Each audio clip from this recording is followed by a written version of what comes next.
David, what's up, buddy? Hey, man. It's good to see you. Um, I just want to thank you for taking the time to come and sit down and share with us. So, in the spirit of the show, do me a favor. We want to get to know you. So, how'd this all start for you? Well, I work with John, and been getting to know him for the last couple months now, and really admire him, what he's about. And he was telling me about what you all were doing here, and he just asked if I wanted to come on, sit down, and have a chat. So Yeah. yeah. So, where do you want to start? Where did this all begin for you? Oh yeah. Okay. Well, I'm from Virginia originally. I grew up there. I was born in '89 on Halloween, which might explain my problem a little bit. No, I don't know. Yeah, and I grew up in a very religious household, a very middle class household. Um, I was definitely like I didn't want for any. I mean, we weren't rich by any means, but I didn't want for anything, you know. And I grew up. I have a brother who's like 9 years older than me, and I very much looked up to him. Still look up to him a lot. And yeah, our family was. My parents are still together. And yeah, I grew up. So I grew up in Virginia in Hampton. I actually went to elementary school across the street from where Allen Iverson went to elementary school, Okay. which was kind of cool. Um, anyway, it was a Christian school and a church. It was like all encompassing together, and so, I mean, I probably spent more time there than my own home. You know, we were in church all the time, every Sunday morning, Sunday night, Wednesday night, and yeah, I grew up in this very sort of, I would say, sheltered to a degree, but also not at the same time. Kind of an interesting twist there on that, but yeah. What do you mean by not? I mean, like there was some things that were big no-nos, but then there was other things that weren't, I guess. So, like when it came to hanging out with friends a lot, I guess that, or kind of like, being out of the house, or when it came to, um, I don't know, there always was like an atmosphere of what an archetypal person should be and look like at this church and school, if that makes sense. Mhm. But then at the same time, like my family, I remember when I was a kid, we went to the movies a lot, which is kind of like a big part of my life. Love the movies, and music. My mom, she always raised me on these like oldies, kind of Motown kind of songs in the car everywhere we went, in the house in the morning, was playing throughout the house. But that was like, and I know in the grand scheme of things in the world, I mean, that's probably, millions of kids grow up like that. But in this bubble, this like religious bubble, that was kind of, I mean, I hesitate to use the word unique, but that was kind of unique for me, because I was like hearing things and watching things that no one, I didn't know anyone around me was into that kind of stuff. So yeah, it was kind of like sheltered, but not, if that makes sense. Yeah. So, what impact do you think that had growing up? Well, I very much was in a bubble. I didn't know anything about, and I guess what we're here to talk about. I didn't know anything about drugs or alcohol, sex, drugs, and rock and roll. I guess in that sense of the phrase, I just didn't. I wasn't aware of it. I wasn't told. I think the only time I remember when I was really little, at certain family get-togethers, I think people would drink, but I didn't even know. Like my parents didn't drink then. My brother never drank. I was just a little kid, and so I just didn't. I just never was really around it that much. Um, I did have so my dad had from a previous marriage had three children, and I know that they've kind of had a lot of struggles in life. But I didn't really see them much growing up. I just wasn't ever privy to what drugs and alcohol, how it impacts people's lives, families' lives. It was sort of like almost like didn't exist in my brain, if that makes sense. So, where did things pivot? So yeah, let's see. So when I was really young, I guess the start of the isms, I guess you could say. I always had a lot of hard time. I had a hard time in school. I had a hard time like making friends, and being a friend. And I always tell people like if you lined up like 100 people I knew when I was growing up, I'm sure they would. I'm sure a lot of them would say, "Oh yeah, David had friends. We knew David. We were his friend." But I just could not. I never felt a part of anything. I always felt on the outside. Very typical alcoholic addiction story, kind of beginning there with that sort of feeling. And I very much was, and I was always falling in love at school, like every other week. I remember when I was in second grade, there was this family that came to our school and church, and their parents worked there for a long time, and they had a daughter, and I mean, from like the time I was a little kid, I was just, I don't, enamored, and I don't know where that came from. It was definitely like from a place of innocence. I definitely believe that, but I don't know, I was very prone to um, feeling on the outside, and then when things didn't go my way in life, I guess you could say, um, a lot of I would feel that like feelings. I guess were always there. I've always been overwhelmed by my feelings, and they can be very strong in any situation, sort of thing. If that answers the question. So why do you think that is? Where do you think that came from? I don't know. I don't know if like I mean my parents, what I've said before is that while my parents never got divorced and I for all intents and purposes was raised in a middle class family, didn't really want for anything. I did always feel this big sense of these like extremely thick walls between all of us in the house. You know, like we went on family trips and we did things like that, but I just when I saw other families or other kids, I would see a closeness that I don't recall ever really experiencing, if that makes sense. And so I don't know if there was like this sort of I mean, I hesitate to use the word abandonment kind of feeling because that seems a little bit of extreme of a word, but in a sense, yeah, sort of a feeling. I spent a lot of time alone. My brother was a lot older than me, and he went off to college when I was in second grade, and so I spent many years, probably my entire young life, in Fantasyland. Watching movies all the time, like playing with Legos. Just alone. And I did have some friends in the neighborhood I would hang out with every now and then. I did come from the age where we were riding our bikes outside or playing basketball in the driveway. But when my brother left, that definitely, I just remember spending a lot of time alone as a young kid. Yeah.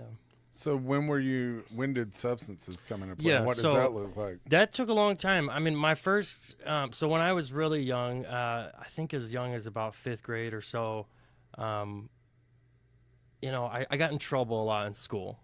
And I hated authority. I didn't like the idea of people telling me what to do, and I was just always in trouble for stupid stuff. And in the environment that I grew up in, it was very easy to get in trouble. And they would have these systems in place, like these things called like a demerit system or like detention, things like that. And I mean, I I was just in trouble every day, it seemed. And for me, for a kid like me, to get in trouble meant like no PlayStation after school. It's kind of like a death sentence, to a young kid. And I remember my mom, or I started seeing like adults at the school and the church, and my mom was really stressed out. And I remember they started taking me to see like doctors, like psychiatrists, things like that, to see if I had like ADD or ADHD or anything like that. And when I was really young, I did get put on medication for that. And I had an experience that I wasn't aware of how this would greatly, I believe, impact me in the future. But I do think it was the seed that led to my substance abuse and alcohol abuse years later. And when I was really young, also in about fifth grade, like I said, I would get in trouble like on a daily basis, and then I would lose like these privileges, these things I cared about. And so I was taking this medication. I think it was Adderall at the time. And all I knew was that I'm really quiet when I take this, and I tend to get in less trouble. And I remember it like it was yesterday, going downstairs, getting ready for school in the morning. My mom was still upstairs, and I just had this thought out of nowhere. It was like, well, if I take this and I'm quiet during the day, maybe if I take more, I'll be even more quiet during the day. And so I just reached up the cupboard and found the medication bottle, and I took, I don't know what I mean, it was definitely a lot more. And it was solely from a place of fear of like not getting to do what I want to do later. And I was quiet like all day, until the end of the day. And I would go to daycare after school. Both my parents worked, so I'd have to wait for my dad or somebody to come pick me up. And I guess I was like coming down off of this. and I was talking like a mile a minute, and the daycare lady was like, something seems a little off here. So they sent me to the school nurse in 5th grade, and I remember the nurse, she sat me down, and now look, I got punished as a kid. I mean, I got spanked. I wouldn't say that I ever was like physically abused or anything like that, but I definitely got spanked and things like that. And so she was asking me these questions, and she's like, "Has your dad ever like hit you?" And I remember as a kid, I was just like, "Well, yes, he has. I mean, thank you for asking." No one ever seemed to care about that. But to her, she was like, "Oh, okay." And it turned into this big old misunderstanding. And somehow, like, social services got called on my parents, and I had to go stay with a neighbor. And it was a whole thing. But I've looked back on that, and I do believe that somehow I just pinpoint that as, like, the first time I ever, like, took a substance more than I was supposed to, even despite not really knowing what I was doing. As far as like getting into actual substance abuse, that didn't happen until years later. As I got a little bit older and I started getting into like middle school, early high school age, I very much was, again, I grew up in this church environment. It was independent fundamental Baptist church. Praise Jesus. Yeah, and very legalistic. That's what I saw. What I observed was a lot of saying one thing and doing another. A lot of, and I mean, it was very, it was a lot. I mean, where I went to school, I remember they're very affiliated with even a school in this area. I don't know if I should say it, but they, like when I was in 9th grade, I entered a preaching competition. Nice. Which is so insane to me now to even wrap my head around the idea of what that even means. And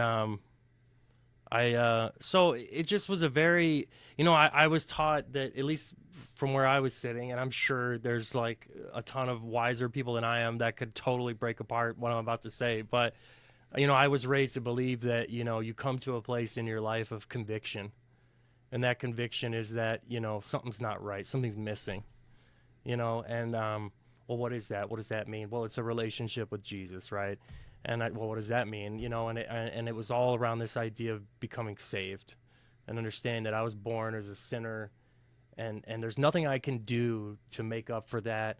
Because it's already been paid for on the cross, And I'm not trying to knock that or disrespect anybody that believes that, but I just had no idea what the heck anyone was talking about, And I must have gotten saved like 55 times, I mean, and usually what happened was it was when like everyone was really mad at David, I was ready to raise my hand at the end of church and be like, I need help. Altar call, baby. Altar call. Hey. And there were times when like I meant it. Like I thought I would see these people. I'm like, well, maybe there is something that's missing, Maybe there is something I don't have. But as I got older, I started to just kind of become over it all in my mind, and I just didn't. I was like in this fantasy land.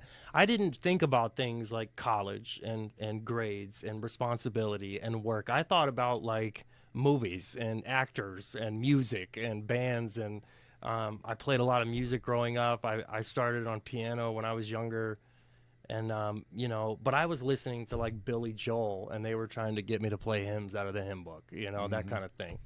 And I remember like sneaking off into the gymnasium at my church, and there was a piano, and I would be playing some like Coldplay song I heard on the piano, and some pastor comes up behind me and he's like, "Hey, we don't do that here,"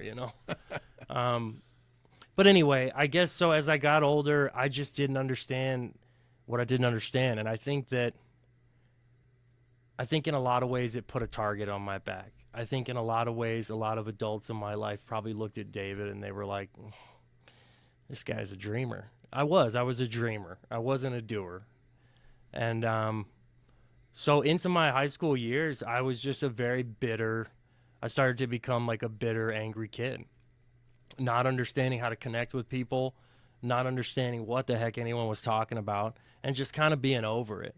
So really I was like sort of subtly creating like a prime candidate for addiction, And then we moved my family when I was about 16, 17. I had gotten kicked out of school.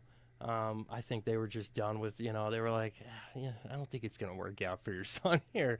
And getting kicked out of school meant, well, now everybody at church knows what's going on with the Rackleys, and it's like, again, it's about an image. You don't want to be the family that's got the troubled kids. You're showing up on Sunday and it's embarrassing and that kind of thing. And I think it was a lot for my parents. And so my brother went to college here in South Carolina, and my dad was retiring from his job. And so I remember going downstairs one night, and they told me, my mom and dad, that they wanted to move to Greenville, South Carolina and start over.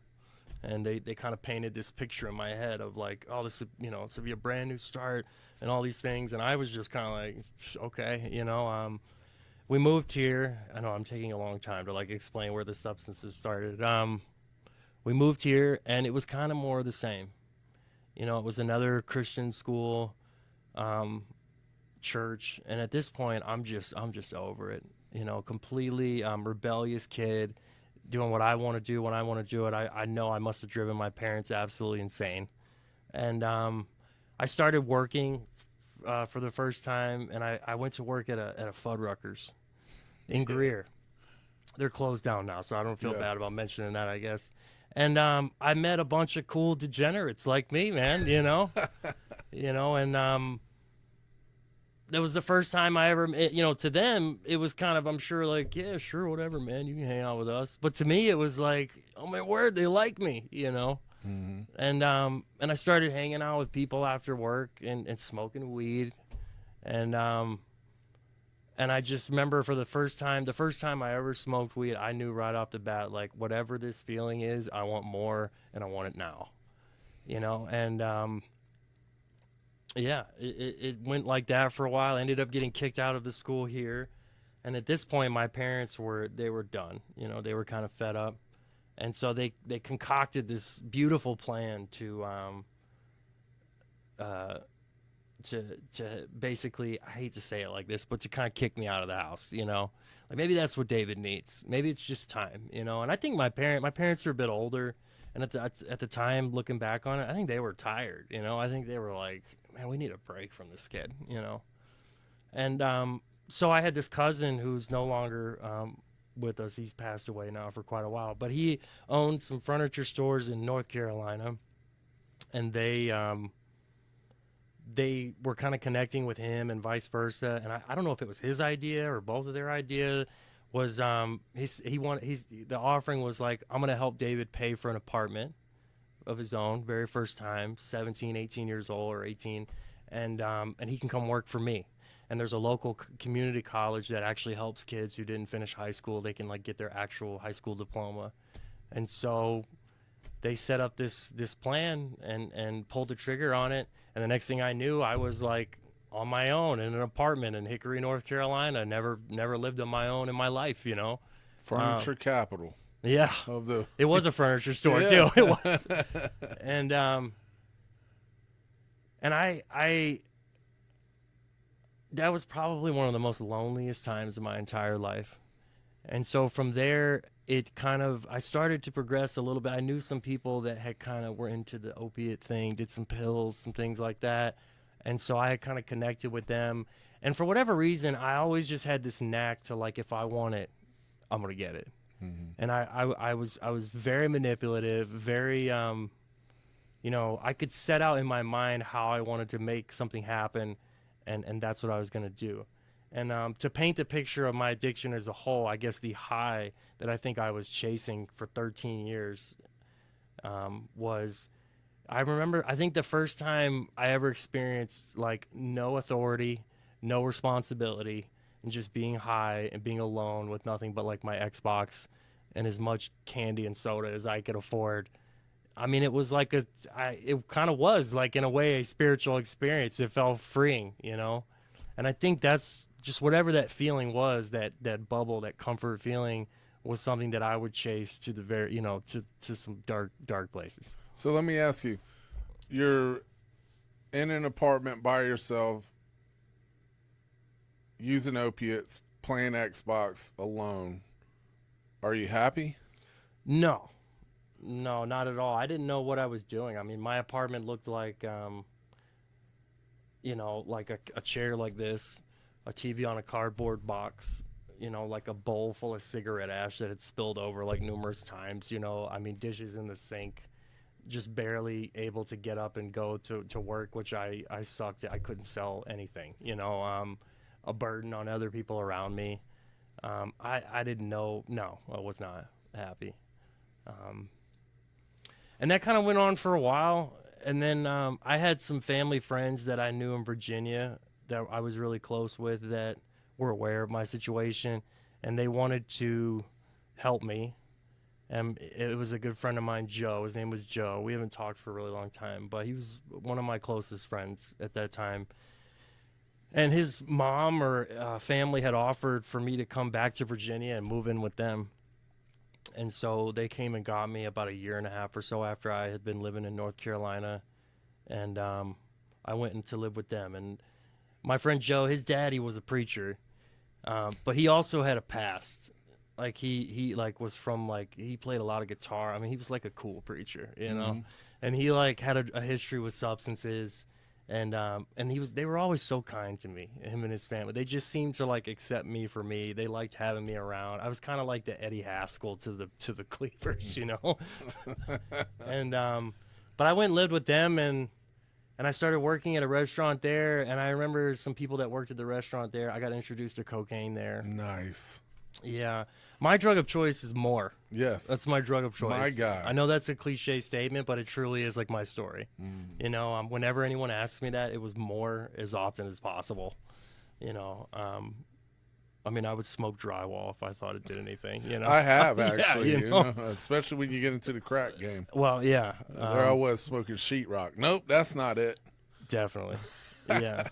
So what happened with the cocaine in the restaurant industry? Because that's a different spectrum, right? Like opiates kind of bring you down, keep you calm. What did the cocaine do for you? Well, all of this is a prelude.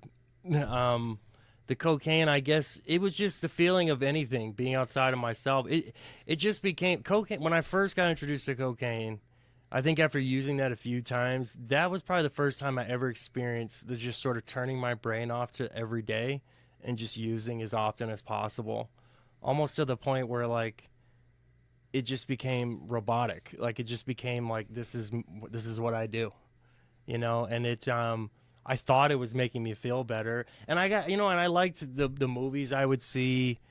Scarface, the Goodfellas, things like that. I thought those things were cool, and it kind of felt like, yeah, these guys are on the outside. I'm on the outside, and so I guess some part of me thought I was like living some lifestyle in my head, my idea of cool, I guess, if that makes sense.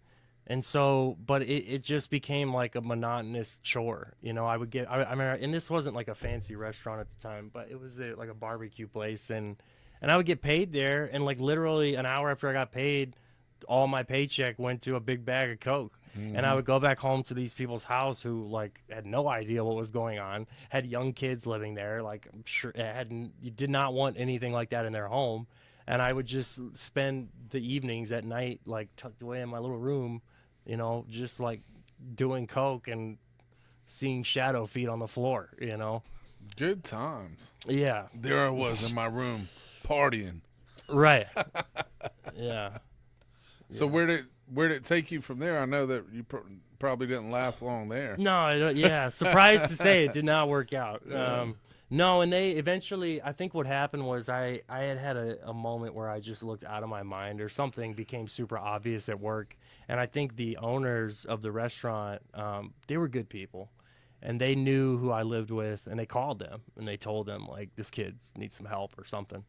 And they were upset, rightfully so, And so I went home or to their house, and it all kind of came out on the table. And they didn't really know what to do with me, and I went and stayed at a rescue mission. I was like 19 at the time, or 18, 19 at the time. And this was in Virginia back in like, let's see, 2009, 8, 10, somewhere around there. Terrifying experience at the time. I didn't know anything about that kind of stuff, about that, what those types of facility situation, living arrangements are like, just being a young kid. I remember it was a giant room with like just cots, double bed cots all down this room, and little lockers on the side with probably 50, 60 men in there, and and I had nothing, and I was terrified. I was terrified. And I rode buses all around the city on my free time. And they gave you like a week or two there. And they might have been a little different for me because I was so young, and but if you found a job, they would let you keep staying there. And so I found this job at another restaurant very quickly, and I would ride buses around, and and I didn't have any way to get substances at that point. At that point, like the connect, whatever you want to call it, was kind of gone. So, but again, just being alone, being afraid, and I stayed at that rescue mission for 2 or 3 months, and my parents, they, I think they were really worried about me down here in Greenville, and so they somehow got a hold of me, and I remember they asked me if I wanted to come home, and that was, I remember that felt very like very good, very kind of safe, very like rescued, so to speak. And so I came back to Greenville and I was 20, 19, 20, somewhere around there. And I say that like I'm 60 years old. Um, and so I came back to Greenville and I moved in with my parents in Greer, actually. And I did okay for a little while. I think I was scared straight for a little while. Like whatever that was back there, like, okay, that's over. And I actually went back to work at the same Fuddruckers again. And that's when I really started to fall in love with food at a young age. And I very much got introduced to. I started reading books about like chefs like Gordon Ramsay and Marco Pierre White and people like that. And I kind of loved that world of and so it was the first time in my life I thought I found something that like I want to do this. I want to figure out how to do this. I don't want to be flipping burgers. I want to go cook. And so I started to kind of put my head down and I worked hard. And I also another thing I found out about myself in that time period was that when I really want something, I can apply myself. All those things that I was told as a kid, like, you don't care, you're a dreamer, you can't this, you can't that. That was kind of the first time I was able to kind of buck against that in my own life and realize, like, no, I can work hard. And I met some older people that I worked for, so to speak, that seemed to take a liking to me. And they were like, you can do this. That was kind of one of the first times I experienced that. But again, it didn't take very long, maybe 1 to 2 years, and I got reintroduced to pain pills and opiates, and that's when my substance abuse really started to like take off. And I have been given some really good opportunities at some really nice restaurants in downtown Greenville, and I got to go. I had no idea what I was doing, but I just kind of got sucked into this world of cooking, drinking after work, and doing drugs, and that somehow being cool. And my opiate addiction really took off from there to pain pills and mainly Oxycontin, and I guess they were called like Lortabs or something like that back then. And it started small. I also had a lot of dental work done multiple times throughout my life, but especially back then. And they would give me prescriptions, and I took them like literally 2 hours after I got home. They were all gone. And I laugh about that now, and I would get sick, and it took a while for me to experience withdrawal. I didn't really know what that was until like 5 or 6 months into this. And what it was I would go to work in these really fancy places downtown, and I got to put like a little chef coat on. I had my own knives, and I got to go work with these people that were really into food and into cooking, and like Joe Schmo the dishwasher would sell me a few, Oxycontin pills, and I would go take those, and I was like, this is awesome, this is great. I don't understand why wouldn't anybody be doing this, and but slowly but surely I started to realize, like, man, I'm like running out of money faster. Oh wow, I'm like overdrafting my bank account. Oh wow, I'm hiding this, I'm lying, I'm doing these, and I need more because I can't, like, I feel really bad after it wears off, kind of thing. And before I knew it, that's what it was. It was literally the cycle of just every day waking up. How am I gonna hustle get what I need today, just to feel normal for an hour or two. And I met at the time my now ex-wife.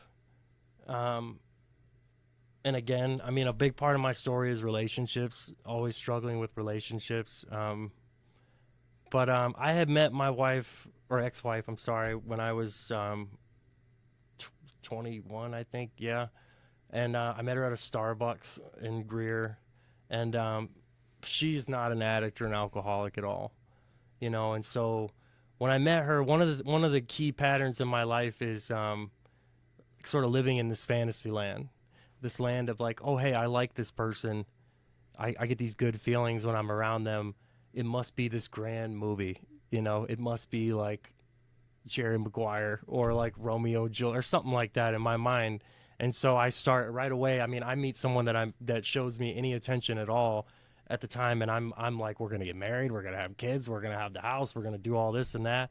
And my ex-wife comes from a background where, you know, marriage is like a very sacred, real thing amongst like her family, and she's the youngest of 11. And so I met her and fell in love, at least so I thought, even though I had no idea what that meant. While at the same time, I've got this whole other side to me that's like using drugs and working in kitchens and telling everybody, oh, I'm going to be a chef, you know. And within like 10 months, you know, we never lived together. I asked her to marry me. And then, like, I think a few more months after that, we got married when I was 22 years old. And, you know, I was getting high. She comes from a very good, solid family. Very good, very hardworking people. People that they hold family in the highest esteem. It's very important to them. And so I think I was not prepared for, you know, I didn't know what it meant to be married. You know, I didn't know what it meant to care about somebody else more than I care about myself. I didn't know what it meant to be in a relationship with someone. All I thought, I just wanted to get out of my parents' house and sleep with somebody, you know? So we got married, and it was a disaster. You know, we were having like marriage-ending fights on our honeymoon. I wonder why. I mean, I don't know. My first guess would be the drug addiction I was hiding, you know? She was completely unaware of your Completely substance unaware. use. Completely unaware. And another issue, too, was money, you know? My parents never, you know, and I don't say this as like a negative on them, but I was not pushed to save money. I was not pushed to learn about the value of money. My head was, I want that. I need it because I want it. Oh, it costs money? Okay, well, I don't mind going to work for it, but as soon as I have the money, I'm going to get it.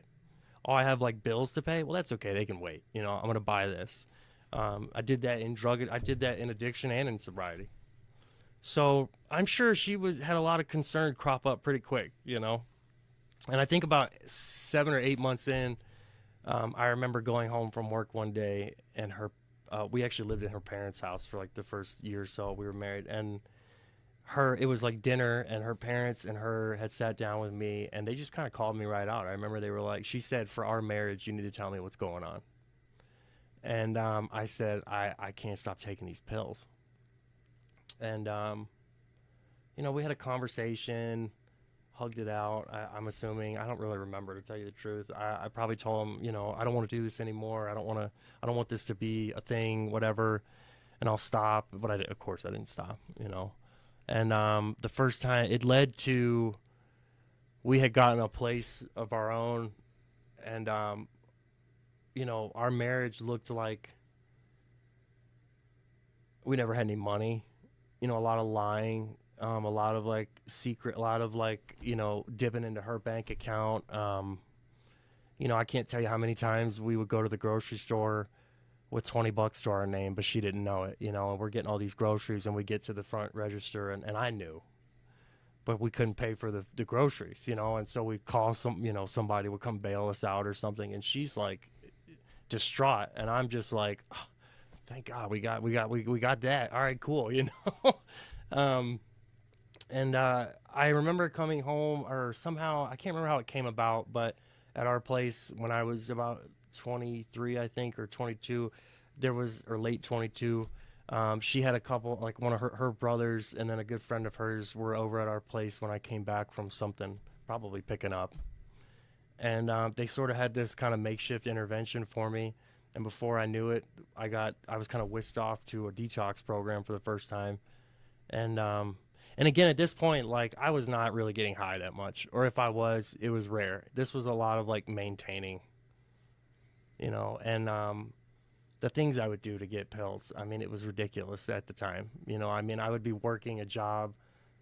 Because I've had a lot of jobs, and I would bounce back and forth from trying to do construction. I don't know if you can tell by looking at me, but I'm not like a construction guy. But I would be like, I did some painting and electrical wiring, and I would call Joe Schmo from downtown Greenville, and I'd be all the way in Chesney, and I'd say, I'm going to go get lunch with the work rig and go drive all the way out to downtown Greenville as fast as possible, spend whatever little bits of money we had left, and, and then come back, and then all the stuff I bought would be taken by the time I got back, and just it was exhausting. And so they had this little intervention for me, and the next thing I knew, I was whisked off to this detox, and they put me on a cocktail of meds, and I was knocked out of sleep for like 3 or 4 days, and I remember when I woke up, and I got my bearings about where I was and what was going on, and I met with this very sweet little counselor, very nice, pretty lady, and I said, look, can you call my family, please, and tell them that, like, I get it, okay? I understand that things have gotten a little out of control, okay? And I never, ever want to put anyone through this or experience this again. And she said, oh, yeah, sure. And I was like, oh, great, thank God, And, like, a few days after that, my brother picked me up from the detox. He was living here with his family at the time. And I said, oh, man, dude, you have no idea what it's been like the last few days. It's been crazy, And I was like, man, can we go home now? And he's like, well, let's go grab lunch, And I was like, okay. And we go eat lunch, and I'm telling him the same thing. I'm like, man, I'm sorry. I get it, Like, I don't ever want to go through this again. And, when are we going home? And he's like, and he puts this brochure for Miracle Hill Overcomers program in front of me. Shout out Miracle Hill. Yeah. And I was like, what is this? What are you talking about? He's like, well, there's this program, and essentially it became a conversation of like, look, I either take you here or I got to drop you off downtown. And I was terrified. So the wife was done. There was no going back home, or? Well, at the time, yeah. Yeah. At the time. Yeah. There was nowhere to go at the time. Nobody, it was like, this is what you're going to do, or we're going to drop you off downtown. And you're just completely oblivious, like, because I'm very familiar with Miracle Hill and Overcomers. Like, it's not like they're sending you to Pavilion, right? They're not sending you to Hazelden. Yeah. Or you're going to Miracle Hill. I mean, I wasn't aware yet, but I was about to find out, I did the effing around. Now it's time to find out. Yeah. And I went to this place, and I mean, where do I begin? And I don't want to spend a bunch of time just like knocking Miracle Hill or we're not. Speaking ill of because believe it or not, a lot of the things that I heard at Miracle Hill were seeds that were planted. That honestly, I do looking back on it, I think they saved my life. Yeah. I did not complete Miracle Hill both 2 times I went there. Imagine that. Yeah, the first time I went there, I had a nervous breakdown like 2 weeks in. I'd never been to anything like that in my life. And I remember going there, and these like rock hard tough dudes were walking around from prison, and they were like, man, this shit's worse than prison, And I'm sitting there like, what? Well, I can't be here then. What do you mean it's worse than prison? And I just, I'd never been through anything like that. I'd never been through a program, and I mean, the rules there are extreme. I mean, there's a lot, you have to have your shirt tail tucked in at all times. There was no smoking. There was no medication window. There was no, phones, obviously, and it just kind of was like, here, either you're going to grow or you're going to go. And that's, I want to pause because, I personally do a lot of work with Miracle Hill and Overcomers, and I have a tremendous respect for the people in the work that they do. And think about this. You can't keep a job. You're lying, you're manipulating, all of these things. And when you look at it, it's like, they do this, you got to tuck your shirt in. And it's kind of hard when you don't have anything. And that snapshot of that attitude of, and think about the ism. I say an acronym for ISM is I serve myself. See, I don't have an alcohol and drug problem. I got an alcohol and drug solution. The problem is it quits working. And I'll do whatever it takes to keep the thing going, because what's that say about the type of person that I am? I will lie, I will cheat, I will steal, I will manipulate, I will take from my wife's purse. I will have a complete lack of gratitude for any and all things. Everybody else is the problem. They don't understand.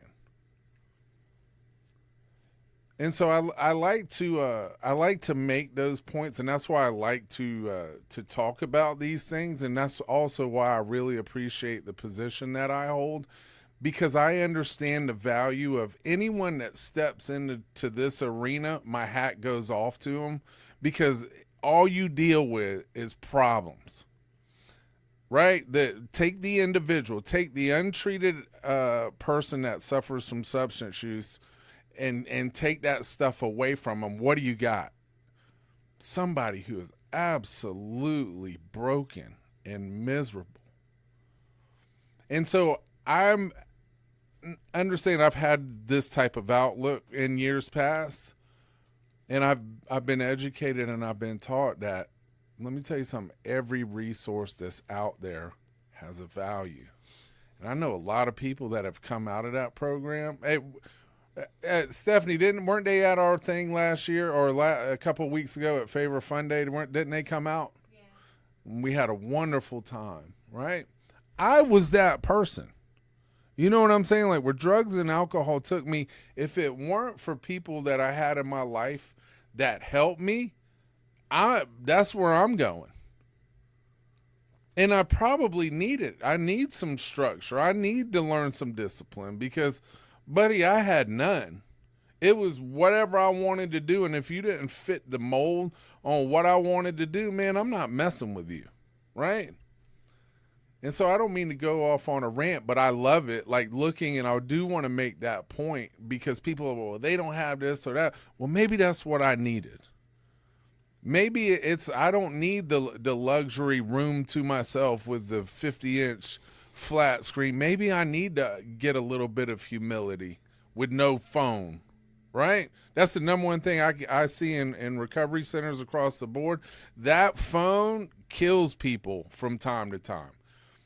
We can never land. We can't get present. We're always worried about what's going on somewhere else, or trying to figure out a way to get out of this and make the come up, instead of really doing some soul searching and evaluating where I'm at. Does that make sense? Absolutely.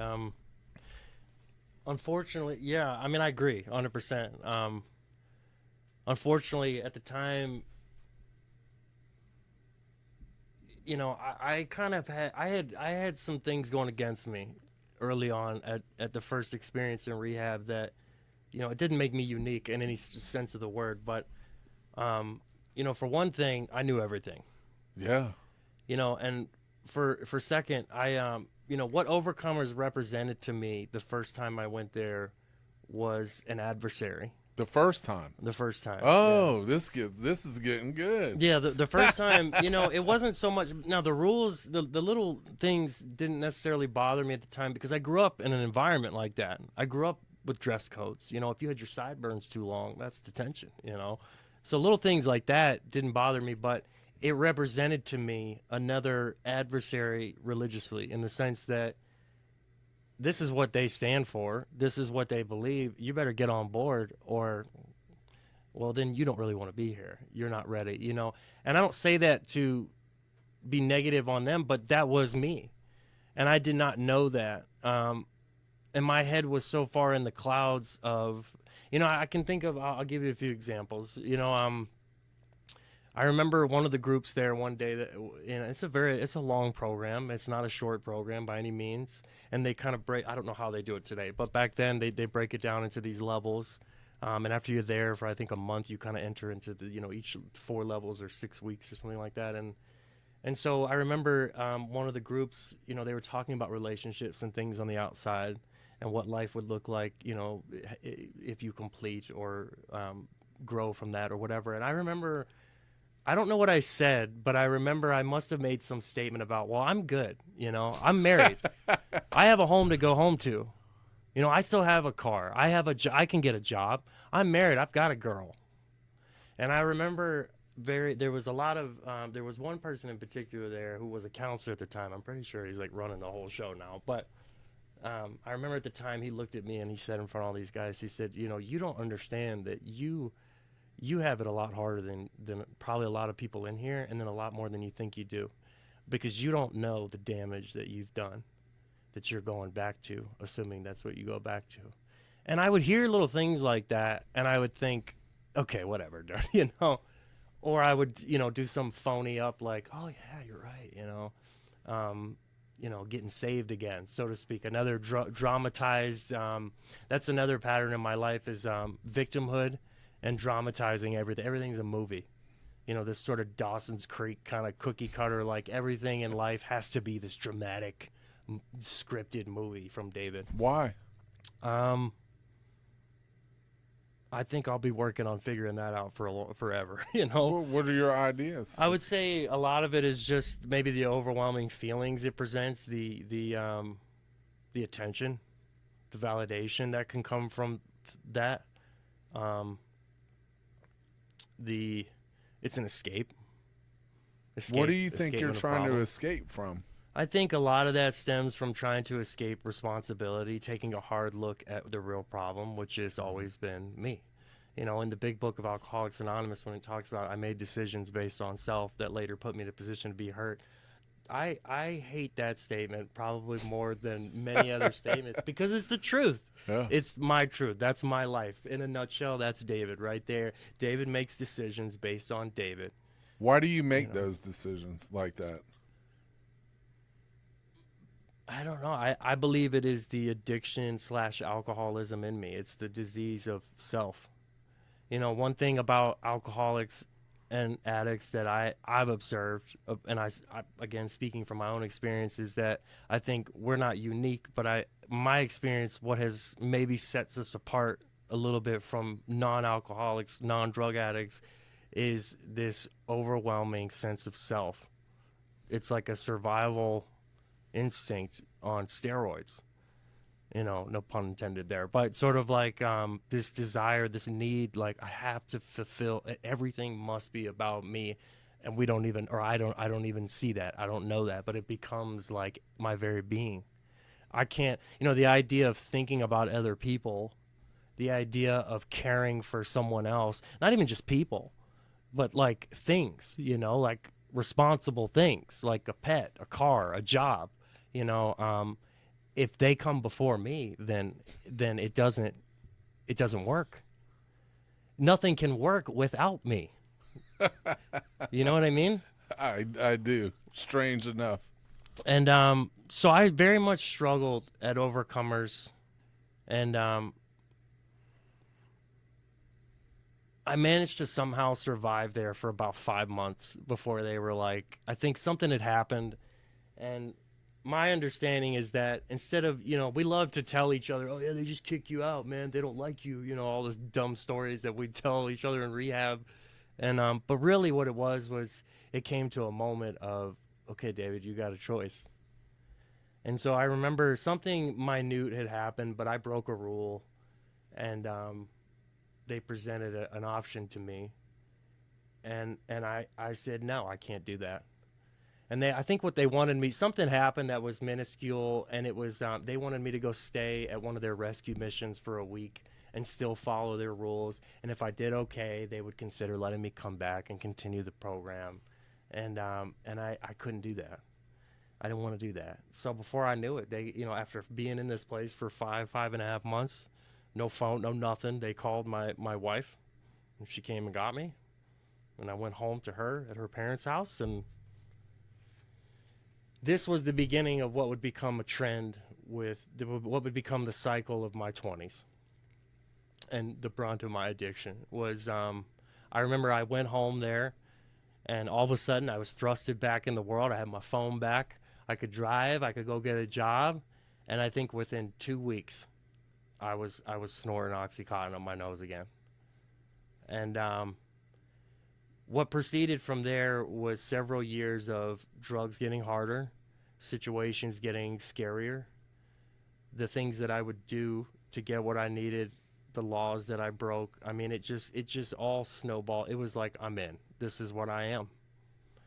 I struggled with all kinds of substances. I would do whatever I could get my hands on, whether it was opiates, which did eventually lead to smoking crack. And then before I moved away from Greenville in my mid to late 20s, it turned into a meth addiction. And it became a cycle of like I went to a program, I would get out, and my family, my now ex-wife, who actually stood by me for an extremely long time, probably more than any woman in her right mind would do. How long? I mean, we were married for 8 years altogether, and they would kind of, it was this sort of like, well, you're better now, right? And I was like, I guess so, you know. And but I wasn't.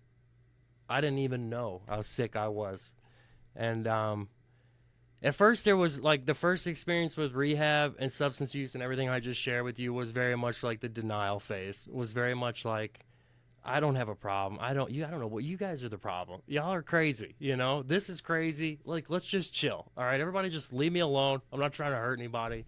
You know, I got involved in like some extreme, like some debit card fraud schemes, stealing money from people by stealing their debit card information. I don't think I can get in trouble. I never, you know, the laws and things that I broke. You know, I got kicked. I mean, my wife and I, we were separated longer than we were together. I lived in rooms for rent. I lived on couches. And then I would come crawling back to her. Why? Because I didn't have anywhere to go. You know, and I was not a partier. You know, I was not someone that had a group of friends that partied. I'm not a tough guy.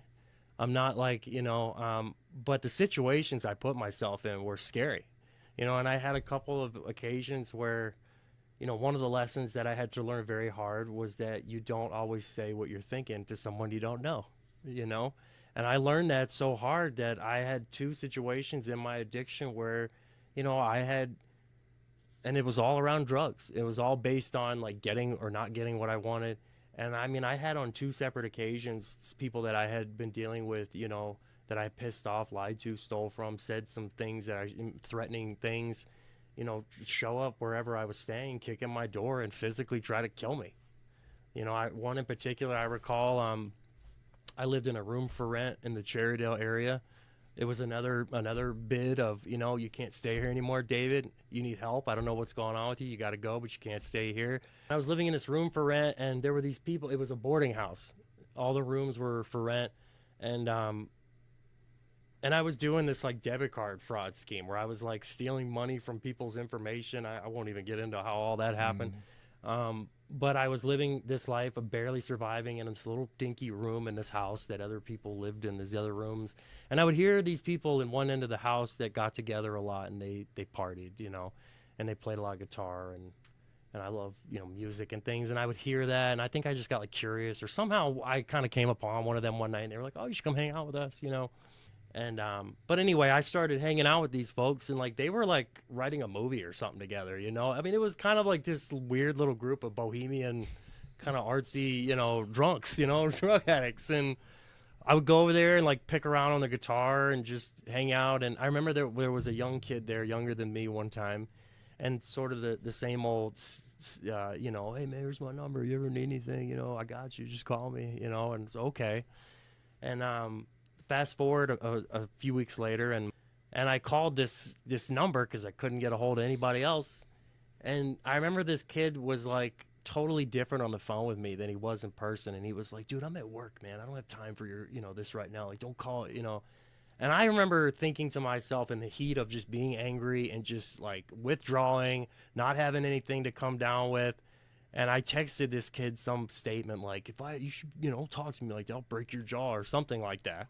You know, and then I forgot about it, and I just drove back to this little room for rent, and this room was like an air mattress, clothes everywhere, Chinese takeout boxes all over the floor, you know, and like freaking pipes and stems all over the place, and I got back there and I remember I sat down on this little air mattress And within 5 minutes, I heard this banging on my bedroom door, and I heard this voice going, "David, open the fucking door," you know.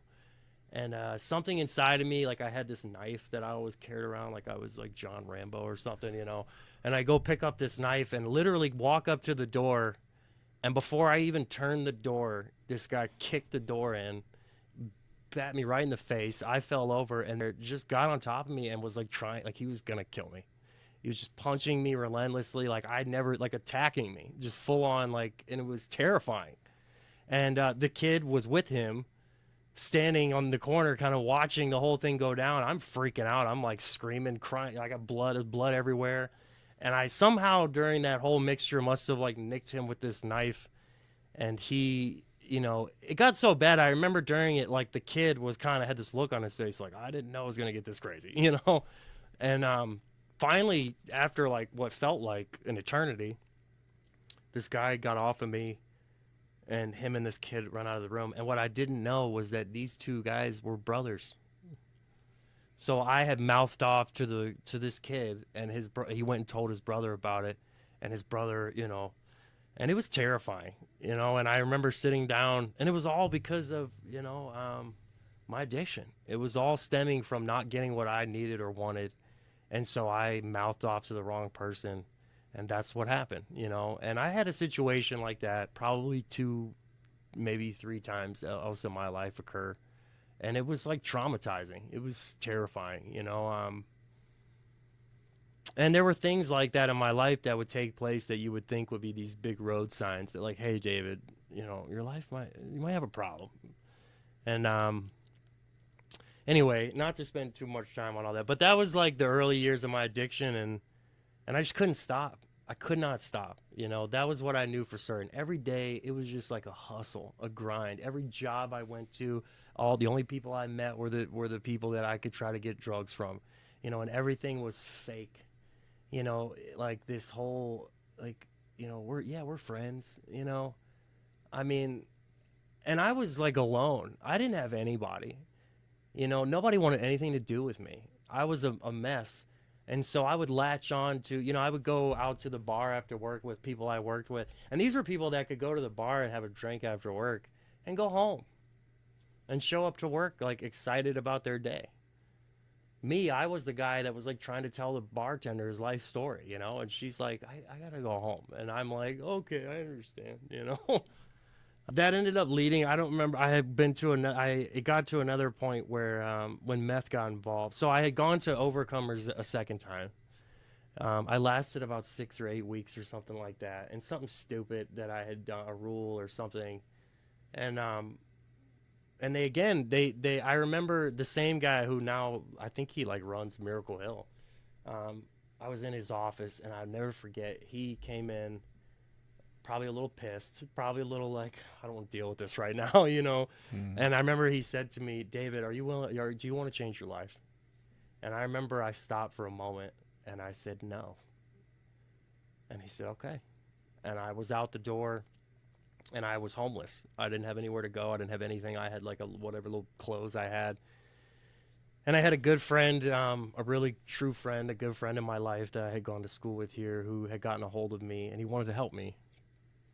And he didn't know what to do, you know, but he wanted to help me. And so he had kind of made this deal with me. He said, look, I will get you a place to stay and live for a month, but you got to take it from there. Where's your wife? Just off living on her own somewhere. Yeah, Just we were not somewhere, together. Not, you know, she was away. She needed to be away from me. When she was away from me, she was probably okay, you know. I just find it interesting that you have this wife and this opportunity out of life, right? You show up to Miracle Hill, and the guy's looking at you saying, "You want to change your life?" And you're like, "Nah." Right? Yeah. And I mean, I get it. So what do you think it is that you were trying to do? I think that I couldn't be what I think they thought I should be.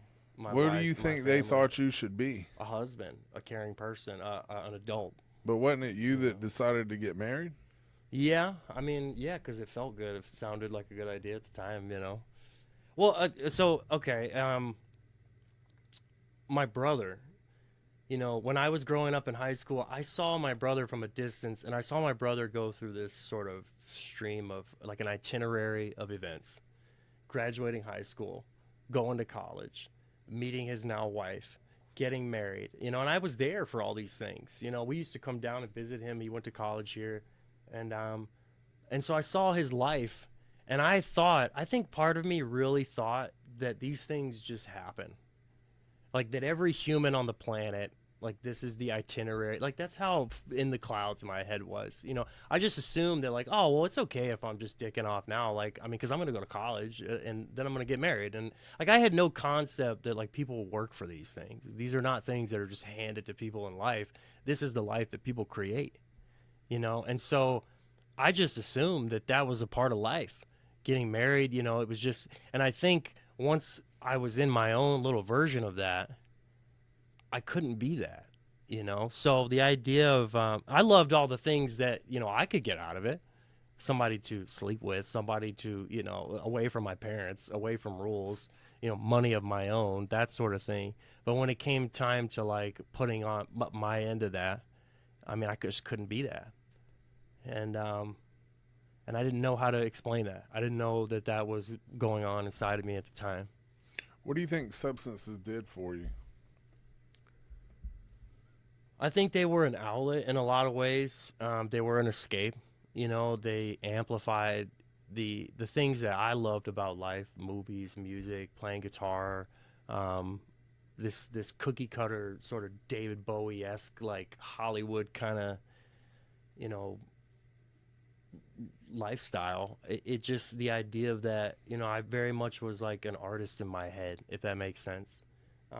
And so doing drugs and alcohol just seemed like an outlet to at least I thought, you know, would foster that, if that makes sense. You know, in my own world, I could be that in my own head, and so and I could be this misunderstood guy. This sort of I don't know if that even makes any sense, but that's kind of what I think it did for me. Plus, it just felt good too. I don't think drugs and alcohol always need this like cathartic, crazy explanation. I mean, they just they amplify. They feel good, you know. Mm-hmm. They numb out having to take a look at oneself. Um, and with someone like me who didn't even know that was the problem, I mean, it was like tenfold. You know, it was like numbing out something I didn't even know needed to be numbed out, if that makes sense. And so, at this point, you know, in my mid late 20s, now I'm at the point where I don't even care anymore. Sure, I'm an addict. Yeah, whatever. You know, I remember like my mom like yelling that in my face, like "You are an addict," you know, and I'm just like, okay, you know, I don't even care. Cool. I had just I had come to the conclusion now that this is my life. You know, and like I said, that friend that had tried to help me out, you know, we got a place for me to stay, and that's when I got introduced to methamphetamine. And that took the ball again. You know, I had gone through this period with opiates and the withdrawal and all that for so long, you know, and I tried Suboxone, I tried, you know, rehab, I tried abstinence, I tried, you know, I'll just smoke weed, all these things. And it was like climbing Mount Everest to get off of opiates, man. I mean, it just seemed like it was never going to happen.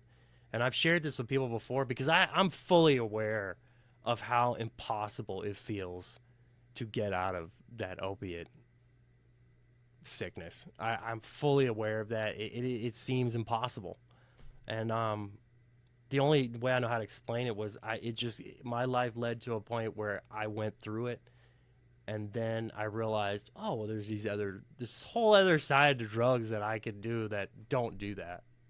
Little did I know they're insane in their own way.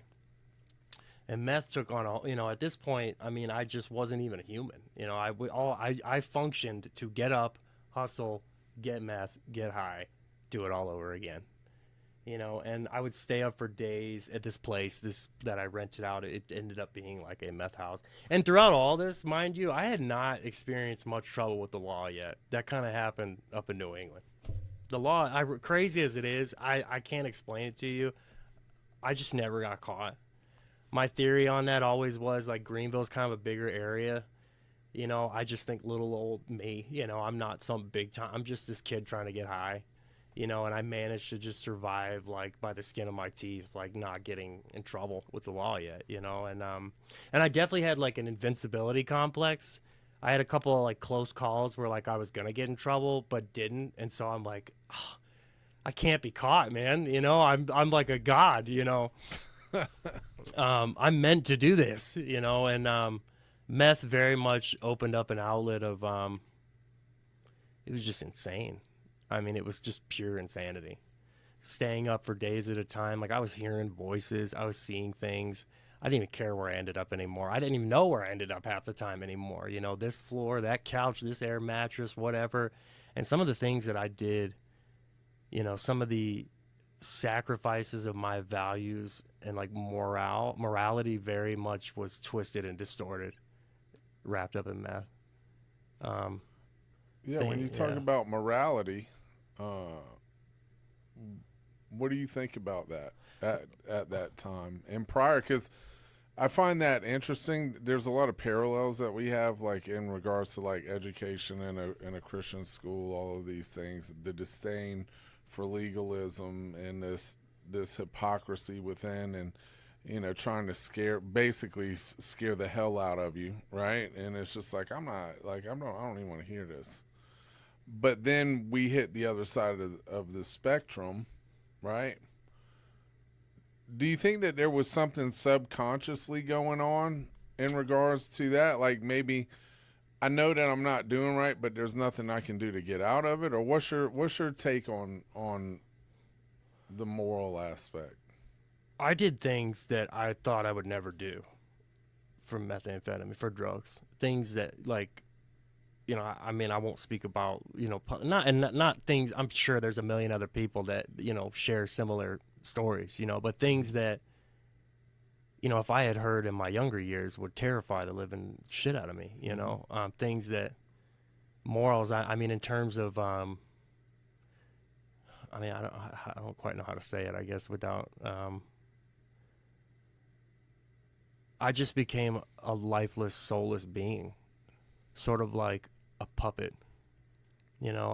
And what I guess I looked at it like I had sold my soul, you know, like you know, I've never understood anything else other than you know, I've been told what God is my whole life. So even this idea that there's not a God, I can't even wrap my head around that, you know, because I just don't know any other, you know, I don't know any other way. But at the same time, all I do know is people have been telling me my whole life about this God that like I can't smell, taste, see, or touch, or hear, you know. Like I had completely relinquished all control and will to substances, you know. Very much like it just existing, I get that. you know. I like that analogy of a puppet.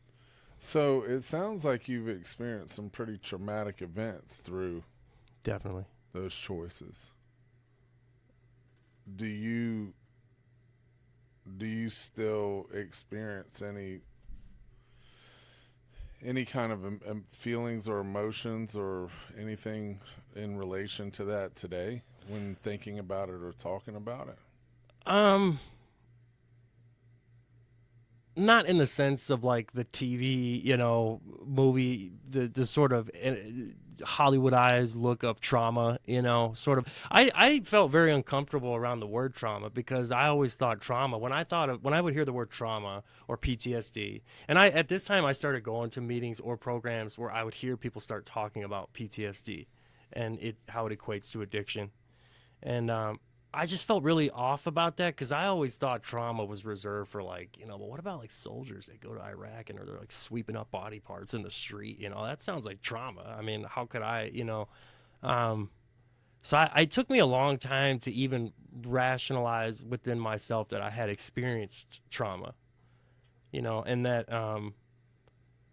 how did that, I guess, affect me? I definitely think it created a lot of trust issues, an inability to see anything good in anyone or anything, always assuming the worst, paranoia.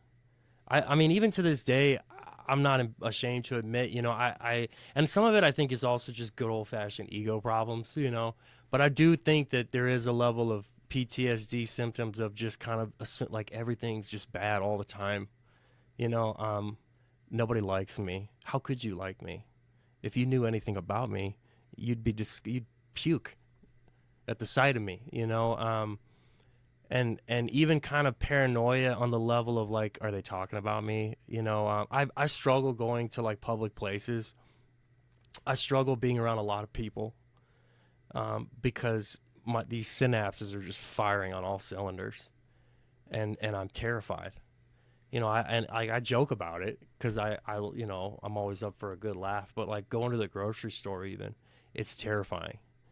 It's a terrifying experience. And I spend more time looking at people than I do getting my groceries at the grocery store, you know? I mean, I'll be at the grocery store for like an hour and a half, and I'm like, my cart's like half full, you know? And I'm like, oh, geez, I got to get grocery. I got to get out of here, you know?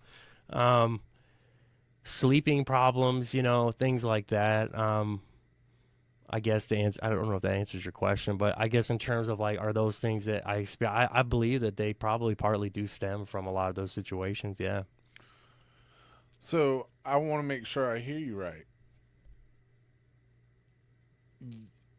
After, at some point, you acknowledge the fact that maybe you have experienced trauma and you have experienced or dealing with PTSD. How did you come to that acknowledgement? I think when I started to notice that, hey, I'm sleeping with a knife under my pillow every night, no matter where I am, or when I've had like an apartment or a place of my own, if I hear a noise that sounds odd from like upstairs or something, I'm spending like an hour like standing at the front door, like with my head to the door, and then kind of just shaking myself out of it, you know. I was like, okay, you know, that doesn't seem like normal behavior, you know, what's going on. And I had to have people kind of explain that to me.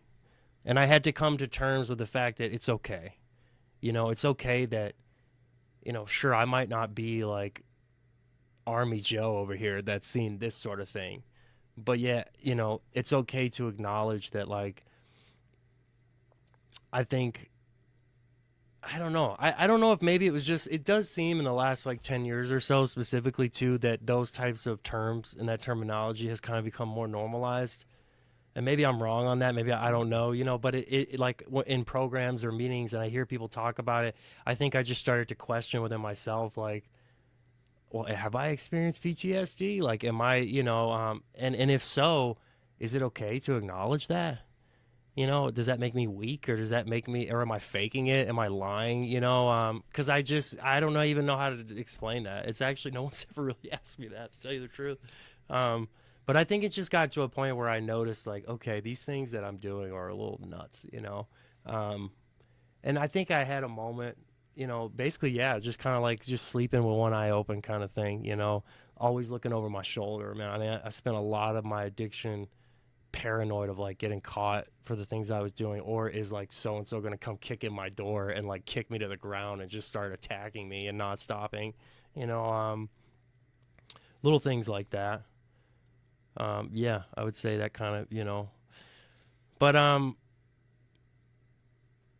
that was the pattern. I mean, that was my all my 20s, you know, it was that. And my God bless my ex-wife, you know, she put up with a lot, man. I think she, you know, she comes from a background where like a lot of she comes from this sort of faith upbringing, whatever, where the women in her family and families alike, there's very much this thing of like getting married at a young age to a person that is going to be a provider, like the traditional sense of marriage that I know of, you know, and having kids and building big families that go on and do the exact same thing. I mean, that's where she came from.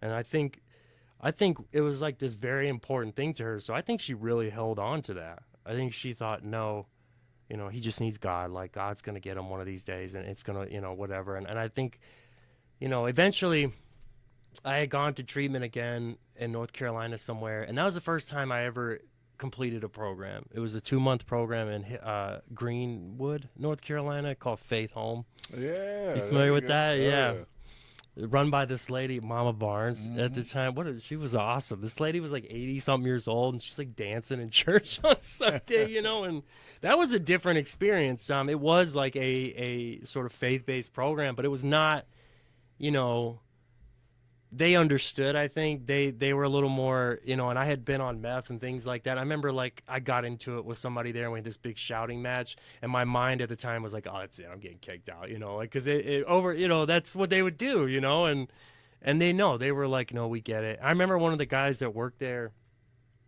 You know, all I had ever heard about methamphetamine was that when you open that Pandora's box, like that's it. There's no going, like that is the, at least in my world at the time, that was like the end all be all drug. Like if you touch that, like it's over. You're gonna die, you know. And I remember one of the guys that worked there, and I told him that, and he's like, "Well, I've been off sober from methamphetamine for like 8 years or something like that at the time." And I was like, "Huh, cool," you know. And so I stayed there, and I fell into line. I fell in line. Like I enjoyed being there. I felt like these people were trying to help me, and I stayed there. And before that happened, my ex-wife, she originally was from New Hampshire, and so she left. She's like, I got to get away from this. I mean, her family was like, you got to get away from this guy, you know. And so she moved up to New Hampshire and got away from me. And you know, it's funny how like this poor woman on her own, I mean, not funny, but like ironic, the irony, and like without me around, she was able to save like $10,000 on her own. She was taking care of herself. She was happy, you know, she was feeling better. And this, you know, but like I didn't know what a poison I was to anyone around me, you know. And anyway, while I was in this program, somehow this idea had come about of like, well, David, you complete this program. Why don't you come up to New Hampshire? Why don't we start life over? Why don't we be together? You know, why don't we really do this thing? You know, and I always told her I loved her and I missed her and all this, but I think what I missed and loved was what she did for me. You know, What was that? She was a good person. You know, she like cared about me. She made my lunch. She cooked for me. She cleaned. You know, she like, and I'm not saying that in the archetypal sense. Like she took care of me. You know. She was like my caretaker, and she cared about me, and I just was like, and I used that, you know, I used that as a crutch. I could always go back to that. I could always be like, no, but if you just like give me this one more, like I understand, I'm sorry, you know, and I mean, just the shit I put this poor woman through, you know. Like if she heard this, I mean, I'm sure she would be feeling a mixture of hurt and anger and like. Maybe she'd put a hole in a wall herself, you know, I don't know. Yeah, I'm interested to hear because, you know, we kind of gloss over it like, oh, you just pop up and you're there. But were there moments of like manipulation and tugging at the strings and false promises? So one, why do you think you did that? And what impact do you think that had on her? I think early on in our marriage, there was a part of me that was very much like, no, I'm married. Like I want to get my shit together so I can be, you know, with this woman. You know, I did like her, you know, and I don't want to say that sound like I hate her. I don't hate her at all, but I did like her, you know, and I could see like what it was doing to her, you know. So I felt bad. It wasn't like I just was this soulless, like I didn't feel anything about it, but I couldn't stop what I was doing. I couldn't stop using. And so it was sort of like I had made this deal with the devil that was like, hey, man, forget about her. She's a means to an end, you know? And so the lying, you know, the stealing, I would call her bank account and like pretend to be her over the phone. And they believed it. Yeah, you know, to manipulate, like moving money around, like Western Union, dude, come on, you know? And I would put this poor girl through hell and back, and just the constant, like, you know, yeah, you know what? Yeah, you're right. Like, let's get our money together, and I'm sorry, and I'm going to this and that, only to find, like, the disappointment, always letting her down. You said, let's get our money together. You Or, mean, like, let's get her money together, exactly, right? yeah. You just, like, it's not funny, but I mean, it's interesting because these patterns we see that. I want to camp out for a minute because you seem to be doing well at this faith-based program. Oh, at that one at the time. What? Yeah. How that play out? Like, did you connect with some kind of spirituality? Were you playing a game, or like what was that? What's your idea on that aspect? Because I'm sure that it's they're there teaching that. So what's your take on what was going on with you in regards to spirituality and faith? It was at the time my experience and my opinion that a place like Overcomers, they would never say this, and I'm sure on paper they could totally disprove what I'm about to say. But my experience was this idea of, well, you just need God. That's what you need. You need God. You need to pray. You need a relationship. You need this. You need that. You have to be, this sort of cookie cutter, like Ralph Lauren, khaki pants, Sperry shoe wearing guy, and that didn't work. I felt like they were crazy. Why didn't it work, you think? Because I felt like if it could work, then it would work. If I could get on my hands and knees and cry out to God hard enough, then he would show up. And my experience at that time was that I had not experienced that. Did you believe? Did you or do you believe in God? I do, and not to sound like antagonistic about it, but I had to define what the word belief meant. Okay. What does belief mean? Well, see, again, I was raised in this environment where I saw a lot of people saying one thing, but then I would see doing another. I myself said one thing, did another. So I knew within me, it just, as I got older, it felt like this isn't real. What's this? Like this idea of a personal relationship with Jesus Christ. Like it's not real. And not only that, but I had also, through years of addiction and using, like, then I branched out. I watched all these documentaries. I looked at like other faiths. I mean, I looked at things like, I kind of went off the rails, mentally for a while, which I think also opened up. This was, again, a sheltered world, to the world I grew up in. It was like, no, those are the things of the devil. That's what he wants you to see. Mm-hmm. He wants you to hear about things like Scientology. He wants you to hear about things like cults and like, where they paint us out to be a cult kind of thing.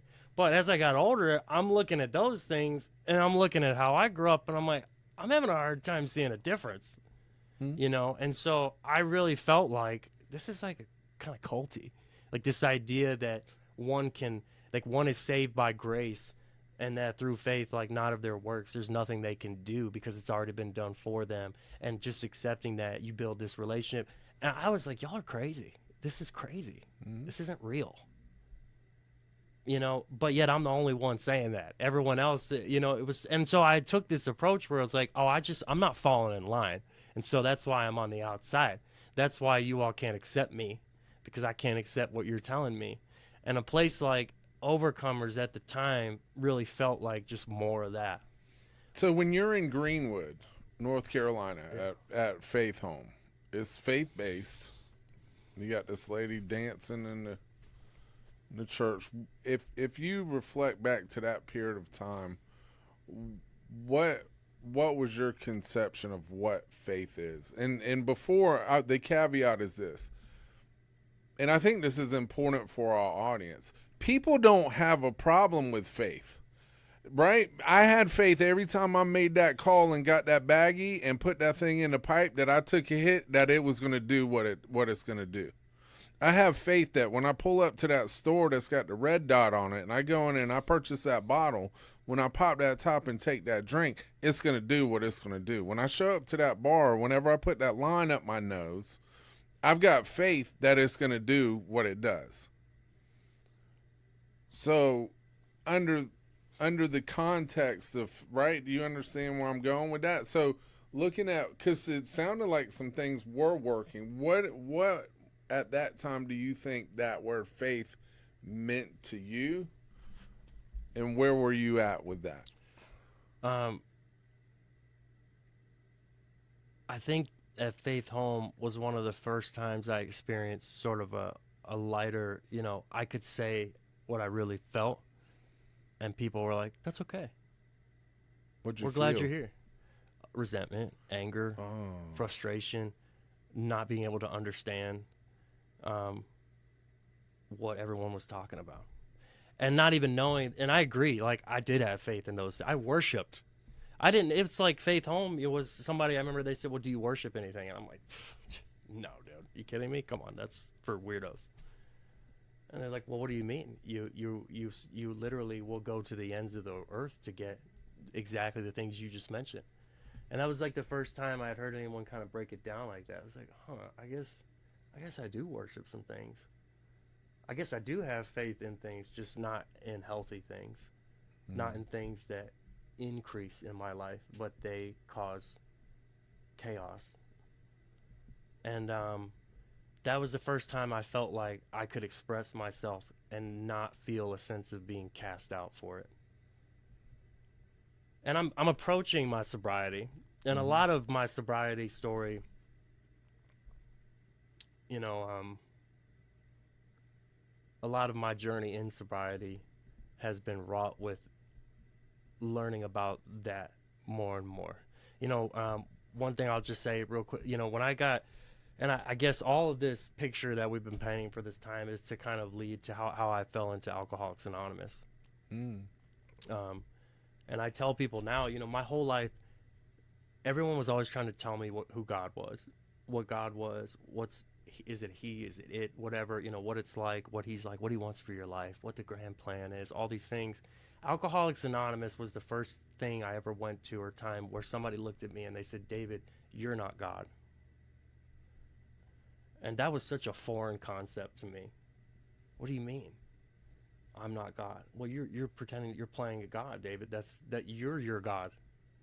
And I didn't understand, and it's taken this almost 7-year sobriety journey to even come to an understanding of being able to accept that. Like, that's what I was doing. I was playing God.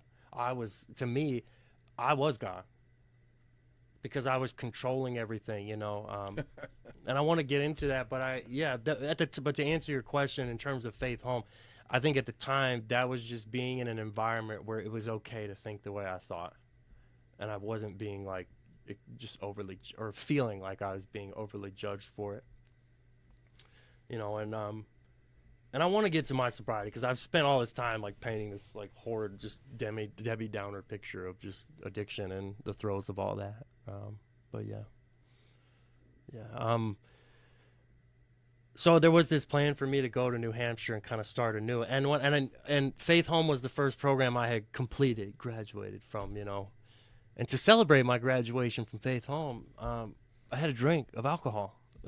The day I completed that program, I went to my parents' house, and the plan was all set up. I was going to go to New Hampshire. My ex-wife and I, she had an apartment, and up there, and so we were gonna. She come back down to see me graduate from rehab, and alcohol came late for me in my addiction. Alcohol, ironically, is what led me to almost killing myself, literally, which I thought was crazy because I think people have this idea that alcohol is like, well, they differentiate it, and I understand I understand why there are the differences in the programs, AA, NA. I get that, but I, up until that point, was never really much of a drinker. Drinking was like a last resort. It was sort of like, oh man, I don't have anything to come down with. Well, I guess I'll just go get like, a Red's Apple or whatever, something, whatever little drink I like to drink at the time. So I moved up to New Hampshire, and one thing I knew by the time I moved up there was that drugs lead to rehab. And I am so done with rehab, dude. Rehab is only fun like the first couple times. It's not fun anymore after that. So I knew I had this wherewithal where it was like, okay, I got to stop, And I think completing Faith Home put a little confidence in me. It made me feel a little better about myself. Like, hey, maybe I'm not just this hopeless basket case after all. And so I went up to New Hampshire, and I had used some drugs here and there, but I had this, what I thought was this ability to almost kind of sort of reel it in. 3 weeks after I moved to New Hampshire, this was another thing. This was a first big road sign that was like, what's going on? I moved 18 hours away to and it is like a shock up there. It's different in New England, And I moved up there, and within 3 weeks of living in New Hampshire, I was working at a Longhorn Steakhouse and a dishwasher that I met, and I was driving him to Concord, New Hampshire to pick up a massive pool ball sized bag of crack cocaine. And I remember driving in the car thinking, how does this happen?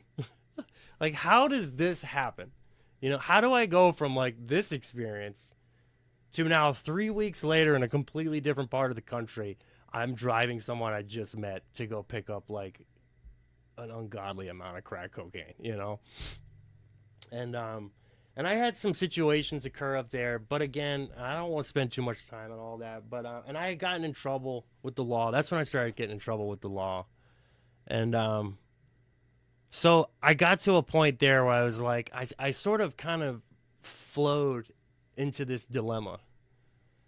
You know, that was I got to figure out a way to make life work, but also feed this demon that I just can't escape. And it was like a light bulb came on in my head one day, and I was like, man, how do I do that? I'll just drink. I'll just drink, you know? And I remember I thought I was like a genius, you know? Like, I really believed, like, that's the answer, you know, to all my problems, man. Like, I've been wasting all this time, like, leading myself to rehab with all these hard drugs. I don't need to do all that, man. I just need to drink. I just need to feel a little buzz, you know, and I'll be okay. And I remember like I was doing some job at some construction company up there, digging dirt. And I would come home from work to my wife, who was unaware. She thought I was better. I was okay. We were doing that cycle again. And I would go pick up like a tall boy, you know. And I remember we would have conversations, and she's like, "Well, I don't care if you know." Look, I'm not trying to be, you know, I think she was trying to like level with me and kind of be like, I don't want you to feel like I'm like this devil on this monkey on your back, like that's just like trying to just, you know, stop you from enjoying life at all, you know, but, you know, and I experienced like a couple weeks of like going home after work, having this like tall boy of some crappy beer, you know, some like, I think they call them natty daddies up there or something like that, you know, and, um, and I would do that and sit on my little stoop and like listen to some blues music or something. And I was like, man, I'm okay. I don't need to do all that other stuff. I'm cool. I'm good. And I think that lasted for maybe 2 months. And before I knew it, I was drinking 13 to 15, 8% tall boys a day. Not eating, not sleeping, just drinking. Drinking when I woke up, drinking when I went to the bathroom, drinking when I got done going to the bathroom, drinking when I sat back down on the couch, calling out of work because I got to drink because I drank too much. Um, you know, oh man, I got to go to work. Well, I got to drink. I couldn't do anything without drinking. I could not blink my eyeballs without drinking, you know, and I started to realize, and alcohol did things to me that drugs didn't do for some reason. Like drugs, I noticed that drugs, I was a very sneaky person, very manipulative, very cutthroaty, stab you in the back, steal your wallet and help you look for it, you know? Alcohol just brought it all right out of me. I think all the angst, all the anxiety, all the pent up dissatisfaction with life just it flowed out of me when I put alcohol in my body. And I became very verbally abusive, very just very angry. And my wife at the time, we had our first child. I have two daughters, two beautiful daughters. And my oldest daughter Kaya, you know, my ex-wife was trying to raise a 1-year-old in this apartment with a guy that can't stop drinking. And I was terrifying her. I mean, she would like record me. I remember, you know, I would spend my nights in the living room with some movie on the TV, and usually my nights resorted to me almost having a dialogue out loud with myself, drunk, crying, you know, just talking. I don't even know what the heck. I was out of my mind, you know, drinking and going outside and smoking cigarettes and just drinking and crying and listening to the same. I started listening to a lot of blues music because I felt like I really connected with these old blues players because I think they were drunks, you know, and I could feel what they were talking about. And I was slowly but surely coming to it was like all hitting ahead. It was getting to a point. I started to have these thoughts in my mind that like I'm not supposed to be here. Like this is a mistake. Like I was not supposed to be born. And not only did I start thinking that, but I started believing that. And I know we talked about belief earlier. You asked me about that and how, like, what do I define belief? I was under the impression that belief was an action word, so I started to take these actions behind this belief that I'm not supposed to be here, like closing my eyes, driving through intersections fast, or um, picking fights with strangers, like looking for these outlets. Like I didn't realize it yet, but I wanted to die, and I remember spending nights outside on the stoop of this apartment drinking. And like with drugs, I mean, I couldn't, I was so far out of my mind and just incoherent that I never thought about the things I thought about when I was drunk. When I was drunk, I would look at this little can, this little thing, and I would think to myself, like, how does this thing have this hold over me? How come I can't stop picking this up and pouring it down my throat while picking it up and pouring it down my throat, And I there was some movie that came. This was around 2018, and there was some movie that came out about some guy that I had taken my ex-wife and I went to see. It was A Star Is Born. Do you remember that? Yeah. Yeah. And I really connected with that guy in that movie because I'm not that guy, but I felt like that guy. I was like, that's me. What they're showing this character, what he's feeling, I feel that. And like the hopelessness of that and like just the world passing me by and not understanding, just being this washed out human that's like, I'm not supposed to be here. And in that, I think the kid, he like hangs himself in the movie. And I remember thinking like, I need to die. Like that's the next step. That's where I'm at. And those thoughts, started to turn into plans, and I would do things. I mean, I was doing crazy things in the car, and I got a couple DUIs up north. I got up north in where I was in New England. It was like this real small town. I actually lived in the town up north where the movie Jumanji. That's like that's where it was like filmed. That's like the claim to fame was in Keene, New Hampshire, in like a small town surrounding it. And my apartment was on a one-way street. And you would go, if you passed my apartment, it would go up to a cul-de-sac, kind of like, what's that road back here that's like a steep, it was like that, and I would like gun my car up this road as fast as I possibly could and like try to just drift around, just drunk. Like, I don't even know why. I don't even know what. I think I just was hoping I would die somehow. And I remember one time I did that, and there was a couple in their front lawn screaming bloody murder at me as I drove like 90 miles an hour up this like 25-mile-an-hour little street. And I remember it like it was yesterday, and I remember seeing these people like just totally out of their minds screaming at me from their front yard. And I remember I must have had a thought of like, what is going on with them? And when I got up around the cul-de-sac, there was this kid riding his bike around the cul-de-sac. And it dawned on me after the fact, like thankfully nothing happened, but that was their son. And they were like, they knew, they could see what was happening. And yeah, it was stuff like that. And it got to a point, and there was some meetings that I would go to. My ex-wife, she had some friends of hers that ran a sort of faith-based, kind of like an AA, Celebrate Recovery kind of thing. I can't remember what they called it, but it was like their own thing. And I had been to that a handful of times. And sometimes I would go there bawling my eyes out, just angry at the world. And other times I would go there full of shit, lying, like, oh, I'm doing great. I'm better, Mm-hmm. And, but it dawned on me, it did get to a point one day where I realized this is it. And I cooked up a plan of what I was going to do. And I had this idea in my mind that I was going to hang myself. Because the outside, there was a carport at this apartment that I lived in, where my ex-wife parked her car, and she'd always have to like park it in because it was like kind of a downhill, and it was this outdoor carport, so it was sort of like a garage with no garage door, and there was like rafters above it.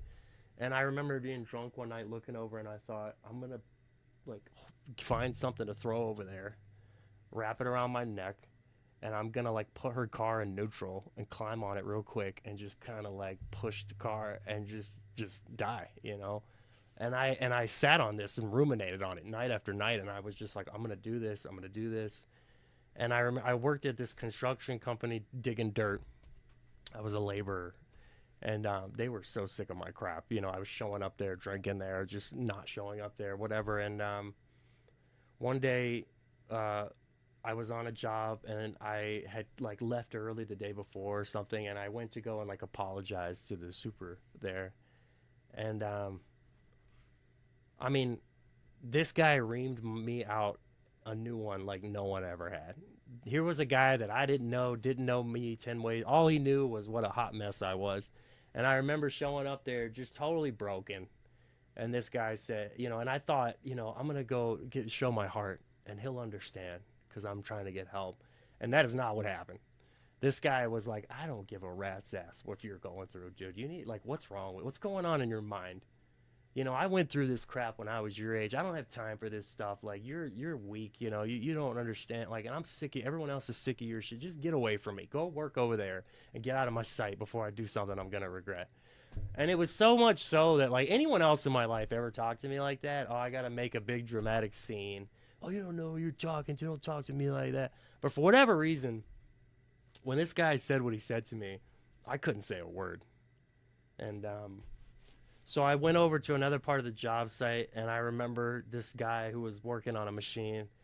He said, "Go find that guy. He'll give you something to do." And this guy, I mean, he knew everybody knew I mean, it was pouring out of my pores. I'm like probably like a buck 28, soaking wet. Just hadn't eaten, just been drinking, and that's it. And I remember he got out of his like machine and he walked up to me, and he was kind of a meek, mild-mannered guy. And I was like, "Hey, man, I'm sorry. I guess they sent me over here to you." And he said, "Okay." And he said, "Okay, David, well, this is what I want you to do." And he handed me a shovel, and he pointed me at this massive, like the size of this room, pile of dirt. And he said, "All I need you to do, man, is just start shoveling this dirt from here over to here." And so I was just like, just this pitiful, waste of life at this point, just started one scoop at a time. And I went from there over to here. And I went back over there, over to here. And I think like 2 or 3 hours went by. And I'm telling you, man, I like saw my whole life flash before my eyes while I was moving this dirt. And I knew right then and there, I'm going to die. Because if I don't get help today, I'm going to leave here and I'm going to kill myself. And I saw it in front of me as close, like I see you sitting in front of me right now. It was like I could just see it. Like, this is it. And that was my moment of clarity. That was my gift of desperation. To finally, for the first time, be willing to do anything. And all I knew what to do was to call a friend of my, it's actually the lady that ran the meeting I mentioned. And I told her, I said, if I don't get help, if I don't do something right now, I'm going to leave here and I'm going to kill myself tonight. I don't know what to do. And I was serious. And I was scared. I was scared because I knew it was real. I knew it was going to happen. And she said, okay. And she came and got me. And I don't know what they do down here, but up north, the fire stations, they have these things called save stations. So they can take you to a fire station and they'll tell, that basically they'll do vitals on you and check you, and if not, you could go, it wasn't really like a halfway house. I don't know what to call it, but it basically was like a house where you could stay for a couple of days if you were sober, and they had sort of application processes to try and apply to go to treatment. And that's what I did. I knew something was different. Because it wasn't about losing my couch to sleep on anymore. It wasn't about losing my phone. It wasn't about losing, I'm not going to have my ex-wife to go home and sleep with whenever I want, kind of which I wasn't even doing, It wasn't about like losing anything. It was like, I'm going to die. Like, I'm going to die. And so I had this willingness, this like overwhelming willingness for the first time where like, it was really weird. It was kind of like, almost like I was okay. Like, for the first time ever, it was like my head was above water, and I was like, it's cool, because I'm going to do whatever they tell me to do. and that's fine. And I remember I called my mom while I was staying at this place, and I was telling her, like, I was like, this is what's going on. This is where we're at here again. This is what I'm trying to do, and I'm okay. I'm good. And I remember my mom was like, what are you talking about? You got a kid. You got a newborn baby at home. My ex-wife was pregnant with our second child. You know, she's like, how are you gonna go to treatment? Like, how are you gonna do what's wrong with you? You know? And I was like, it's okay. It's gonna be okay. And I went to a treatment center up there, and it was bonkers. It was absolutely the total opposite of like Miracle Hill or Faith Home. It was like a, insurance Medicaid run, medications, I mean, people, it was crazy. It was like a co-ed facility, guys and girls are hooking up left and right, like sharing their Suboxone with each other, all this stuff. It was nuts, And it was like the kind of rehab that a place like Overcomers would be like against, And and I was okay, and I went there, and I was like, phew. That's what I remember. That's the only way I know how to describe the feeling I felt, was just like, I was okay. I did whatever they told me to do. I was fine. I had a good time. Every day was entertaining, I was well fed. I did it wasn't a problem to do, like they didn't have any rules, you can do whatever you want. And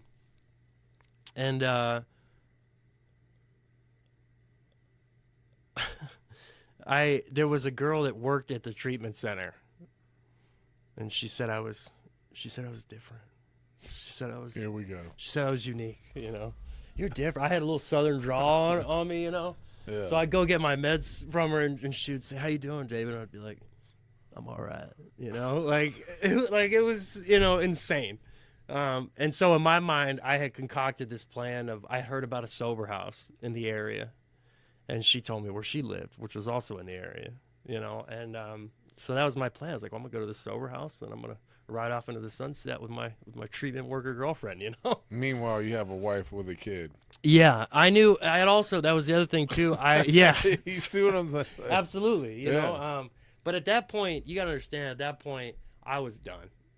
I knew that this marriage that I was in could go on no longer, because I could see it was like, while it sounds crazy, but it was sort of like, while I was having these stupid decision-making moments, I was also having these sort of microscopic moments of clarity at the same time. I know that sounds like it probably doesn't make a lot of sense, but it's just what happened. And so I knew basically what kind of happened to me at the time was that I was like, okay, this can't go on anymore. Like, this marriage, this is a disaster.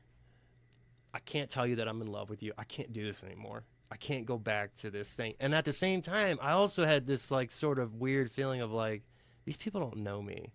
I can be whoever I want to be, and I really thought my little head and my little world was like, I'm done with this, and I'm gonna move on to this. And I broke her heart, and I told her. I remember telling the counselor, I was like, because she was asking me the same questions you're asking me. And I remember it was the first time I was able to admit that, like, I don't want to be married anymore. I'm not in love with her. I don't want to do this. I can't do this anymore. I can't go, because what's going to happen is I'm going to go back to that, and the same thing's going to happen over again. And I'm going to hurt her, and I'm going to lie to her, and I'm going to do all these, and I just can't do it anymore. And she said, and so we had this big, I remember we had this, like, my ex-wife came to the rehab, and I sat down in front of her, and I told her that. I said, I'm sorry, but I can't do this anymore. And I broke her heart. I mean, I destroyed this image that she had of, like, maybe one day he'll get better, and we can get better together. And I destroyed that, and I didn't know that what I was destroying at the time. I didn't know what I was doing to this woman at the time, but I was like living it up, man. I'm sober. I'm about to enter a whole new world, And she was rightfully pissed. And I remember the lady that she was working with that was kind of helping her out. They like made up some kind of like contract. I don't even remember what it said, but I remember they like brought it to me. Like they typed up this, like, I don't know what it was. It was sort of like, well, okay, but you have responsibilities. You're a dad. I didn't even know what I didn't know. All I knew was that this is the first time I'm experiencing any amount of clean time. I hadn't even had clean time, man. I mean, I had like, at the from that whole situation of like I'm gonna kill myself to going to treatment for the last time to this. I mean, I had cultivated like 45 days of sobriety. I never had that in like 13 years, you know, and that was totally new to me. So I thought surely something must be different, and so yeah, I set out to go to this sober house, and I went there, and the first real work of God, what I call God in my life, was what happened to me 10 days after I went to the sober house. 10 days after I went to the sober house, I used for the last time, and that was July 27th, 2019. And I had been there, and I knew that something was different. At least as far as like sobriety wise. And I remember a room. This sober house was a really nice place. It became a huge part of my life. It used to be like a work release program to a jail behind it, and then I don't know, it got bought out by, I guess, this owner, and he turned it into a sober house. And it was this it was sort of like this building with apartments. They had converted into like little apartments within. So there was like 8 units, I think. There was like 4 on each floor, and each apartment had 2 bedrooms, and each room housed 2 guys. And there was a living room, and when I went there, it was like brand new. It was nice, and that little typical sober house, that little twin size bed. I mean, that was the beginning of our journey together, and I thought the place was awesome. It was like freeing. Part of me was glad to be away from the marriage because our relationship was toxic AF, I mean, I had probably put in all kinds of bitterness and resentment. I mean, I can't imagine the levels of like probably hatred that this woman, rightfully so, had towards me. And I didn't know what I didn't know. See, she was just trying to be helpful, trying to be there for me. I thought, oh, this person's like a nag in my life. They won't just leave me alone, And like the fights and things that we had that led up to all that were disgusting. I mean, they were horrible, truly toxic, And so, yeah, I'm not going to lie. There was a part of me that was like, finally, I thought I was like free. And I didn't know what it meant to be like a dad. If you really want me to tell you the honest truth, I didn't care that I had kids. I didn't know how. And 10 days after I got to this sober house, I used for the last time. One of my roommates and my housemates in the unit, he was prescribed Suboxone, and I remember it like it was yesterday. We walked. Didn't have a license at the time. I got my license taken away. And we walked into town, and he had gotten his prescription, and we came back, and I just said, just out of nowhere, like I wasn't angry. I was actually feeling pretty good. I had the next month laid out. I had an interview set up for a job. The people at the sober house seemed to like me. I just had my second daughter. My second daughter, Ella, was born the day I got out of rehab. The day I dropped my bags off at the sober house, I went to the hospital to watch my second daughter be born. And so I was like, I wasn't angry. I wasn't bored. I wasn't miserable. I wasn't anything. And this guy, I just said, let me get a piece of that. And he's like, all right, dude, and I got high off my mind, and I got, they knew something was off with me. And I remember they brought me into the office, and the second I walked in there, I was like, I took a piece of stuff. Like, I just kind of came out and admitted it. And then the manager was like, okay, and for whatever reason, they gave me another chance. They let me stay there. And I remember they told me, you are going to work a program. You're going to get a sponsor. You're going to go to meetings, and you're going to pick up another white chip, and you're going to do this, or you're going to go. Period. And that really blew my mind.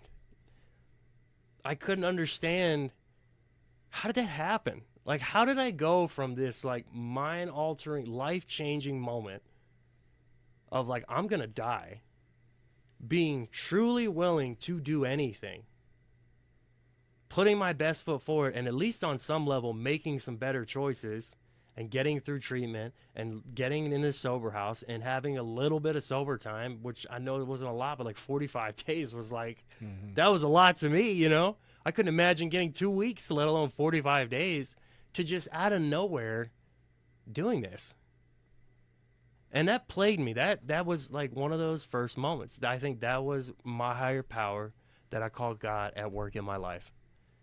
And so I didn't go pick up a white chip. I was too embarrassed. But I started going to meetings, and that was my introduction to Alcoholics Anonymous. I started going to AA meetings, and I mean, right off the bat, I mean, all I cared about when I went to a meeting, it took. I'll explain David's view of early, going to meetings. This is what it was like.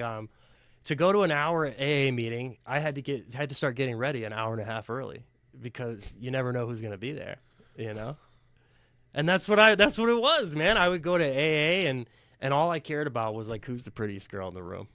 And so I would see the prettiest girl in the room, and instantly, like, Coldplay would kick in my head, and I would start just like, I'm in love with her, but she'd never love me, And that was literally like AA in the early stages for me. And I got a job at a restaurant. That was my get well job. And so I had to I couldn't go to the night meetings a lot because I worked at night. So I started going to what they lovingly called the Looney Nooner. And what was different about that was there wasn't a lot of younger people there. It was a lot of, like, I guess what you would call the old timer, a lot of way older than myself, people that had been sober for decades in this meeting.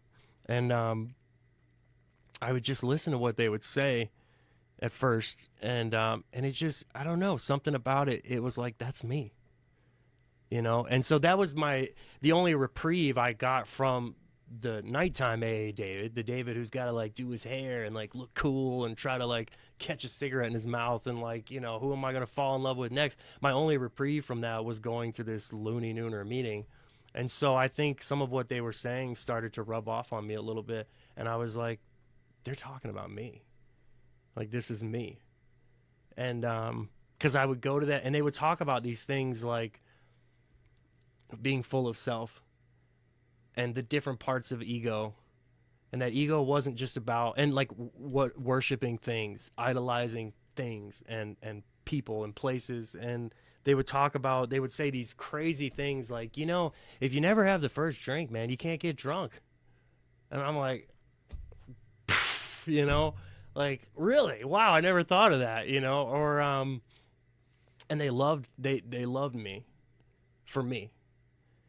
These older ladies, they love David because I'm from the South, and my mom was like, you say yes, ma'am, no, ma'am, no, sir. So I would walk into this meeting with these, like, the group of the 60-plus-year-old ladies, and I would say, yes, ma'am, let me get the door for you, ma'am. And, like, that group of ladies in New England, they love that, And so it was kind of cool. I would go there, and it was, like, my little bit of sanity for my first, like, and I went there and I dove into AA for the wrong reasons at first, but I did dive in. And I would do anything. Like, oh, you want to, I always love sharing.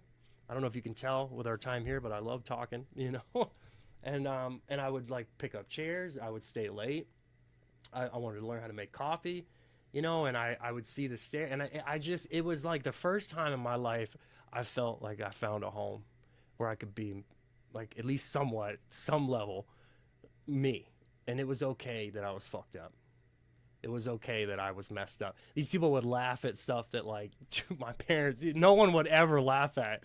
And we would talk about our stupid war stories, things that, like, if my mom heard or somebody else heard, they'd be like, that's not funny. You don't talk about this like that. Like, there was a light put on the ugliness, and it was brought into the light instead of kept secret behind closed doors. Like, we don't talk about that, And then on top of that, I had this sober house. And the thing I noticed at the sober house that really made me fall in love with it was there was a group of guys that ran it that knew the owner, and they had this thing that I never had. They had this camaraderie with each other. They had this sort of the way they talked with each other, the way they looked out for each other, the way that they would kind of like a team. I don't know how to even describe it. It's so weird. It was like this thing. They had this thing that I always wanted, but I never had. And I instantly, like, I had this feeling of like, I'll stay here for the rest of my life, man. Like, I was so happy to be there. Like, I loved it. The fact that I could go home, I had the accountability. So it made it almost easy because I didn't have anywhere to go. I didn't have nothing. But the thing I can't stress enough in the time that I'm here with you is that when I got sober, I got worse. And I remember I met a lot of people in New Hampshire, and one of the people I met, a good friend of mine, the first time I ever heard in a meeting one night, I turned into the guy that would, like, pick up all the good talking points and then just sort of rattle them off, like, and make it sound good any chance I could get. And that was the kind of AA or I became on the surface, very surface level, very superficial, and but inside I was still a mess, and I remember one meeting one night, my friend Keith, who was like this biker guy, like total, I didn't relate to this guy at all, but we became like friends, and we ended up working together for some time in treatment a while later. But he said one night, he said, if you take drugs and alcohol away from me, I actually get worse. And that was another one of those moments that, like, whoa, wait a minute, what? Can you say that again? If you take drugs and alcohol out of my body, I get worse. And I was like, what? What does that mean? But I heard that, I get worse. I said, well, what do you mean? He's like, well, I lied more, I stole more, I cheated more. And I didn't know that was going to be my story. When I got sober, I saw guys that would get sober, and it just seemed like things would fall into place. The next thing I know, they're in this beautiful relationship. They're in love, and they met this person either in the rooms or outside, whatever. They got this great job. They're making money in a healthy way. Not like in a superficial, selfish, holier than look at me, look at what I have way. They were doing things with their life, and I was staying sober right along with them, but that wasn't happening. And I couldn't understand why, because behind my sobriety, I was lying constantly.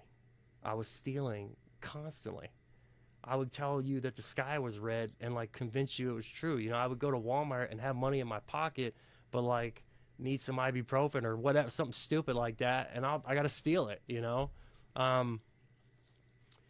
when it comes to relationships, women, and mind you, at the time, like, I've exited from my marriage, from any responsibility as a dad. I'm just like in another world, But when it came to, like, relationships and things like that, I would hear guys and how they would talk about women in the sober house and talk about, sort of in this, like, the vulgarity and the, like, the shit guys say to each other. And I would put myself on this, like, pedestal, like, well, I don't talk about women like that. I'm a romantic, I respect women. I'm looking for, but I was like a cheater, man. Yeah. I was like manipulative. I was trying to sleep around. I was looking for the next hit that wasn't a drug, And then the other thing, I was playing victim, and any girl that didn't I cultivated this, like, I got sicker when I got sober, man. I mean, I hate to say it like that, but that's the truth, because I didn't have a program of action in my life yet. All I had was I was running on self-will. I make this point often, right? And I say this to men, right? Is when you look at what's going on in your life at that time, anyone that's attracted to you, run. Right? Absolutely. Because what? Right? Like, I just got out, I got kids, I'm living in a sober house, right? I'm stealing out of Walmart. Like, you can't, this makes sense? Run, right? And that's the hustle. The person we hustle the most is ourself, right? The delusion, right? The belief in a lie, right? Because we hear the old adage, you take a drunken horse thief and you sober him up. What do you got? You got a horse thief, right? And so you probably got a little bit better at stealing horses, or so you thought.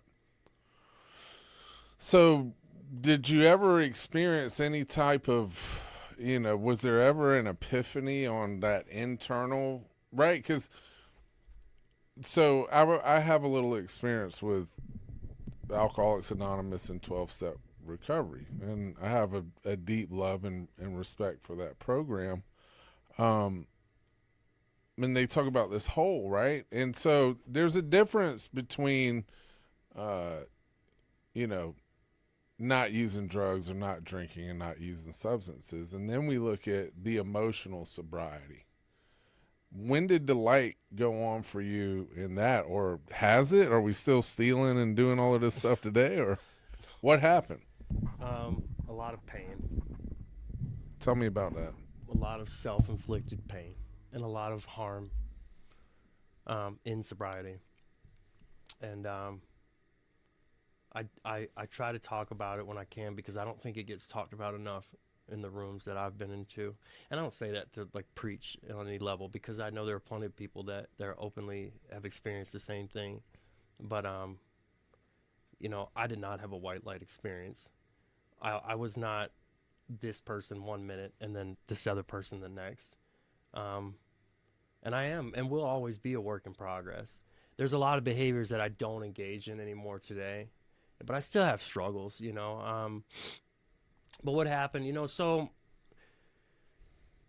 slowly but surely, you know, I was playing this game of wearing this mask, Mr. AA, you know, and I would go to meetings. I mean, I had to, and I don't know, there was nothing else to do, so I would go, and it was sort of like going to the casino every night. It was like, maybe this will be the night I'll finally meet Mrs. Right, you know, and I'll just be the it guy. Maybe this will just be my night, you know. So every time I went to a meeting, I was sort of like rolling the dice on that, you know, and I laugh about it, but I was really miserable. I was really hurting, and I thought all these things would fix me.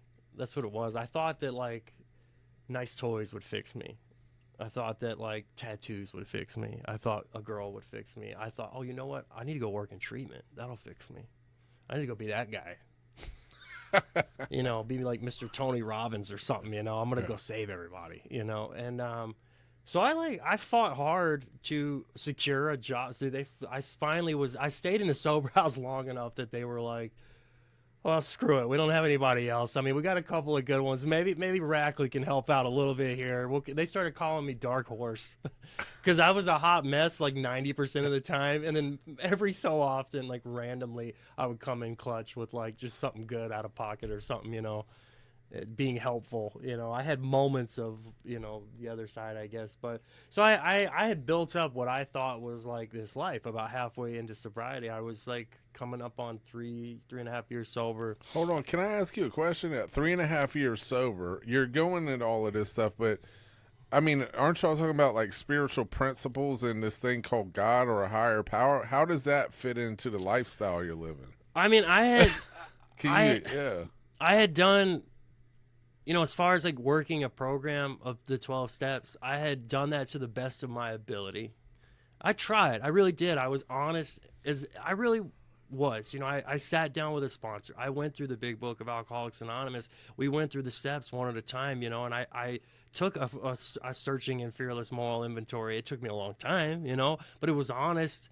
And I remember I would get to this point where about around steps 8, 9, you know, this amends process thing, and I would just kind of fade out, you know. I mean, I would be sober, you know, because I didn't want to go back to, I didn't ever want to go back to like almost killing myself, you know, but I just sort of, I turned into a dry addict, you know, like a dry. When you look back at that now, like as we sit here today, and you look back at that, what is that? Like, what's that behavior? What was that attached to?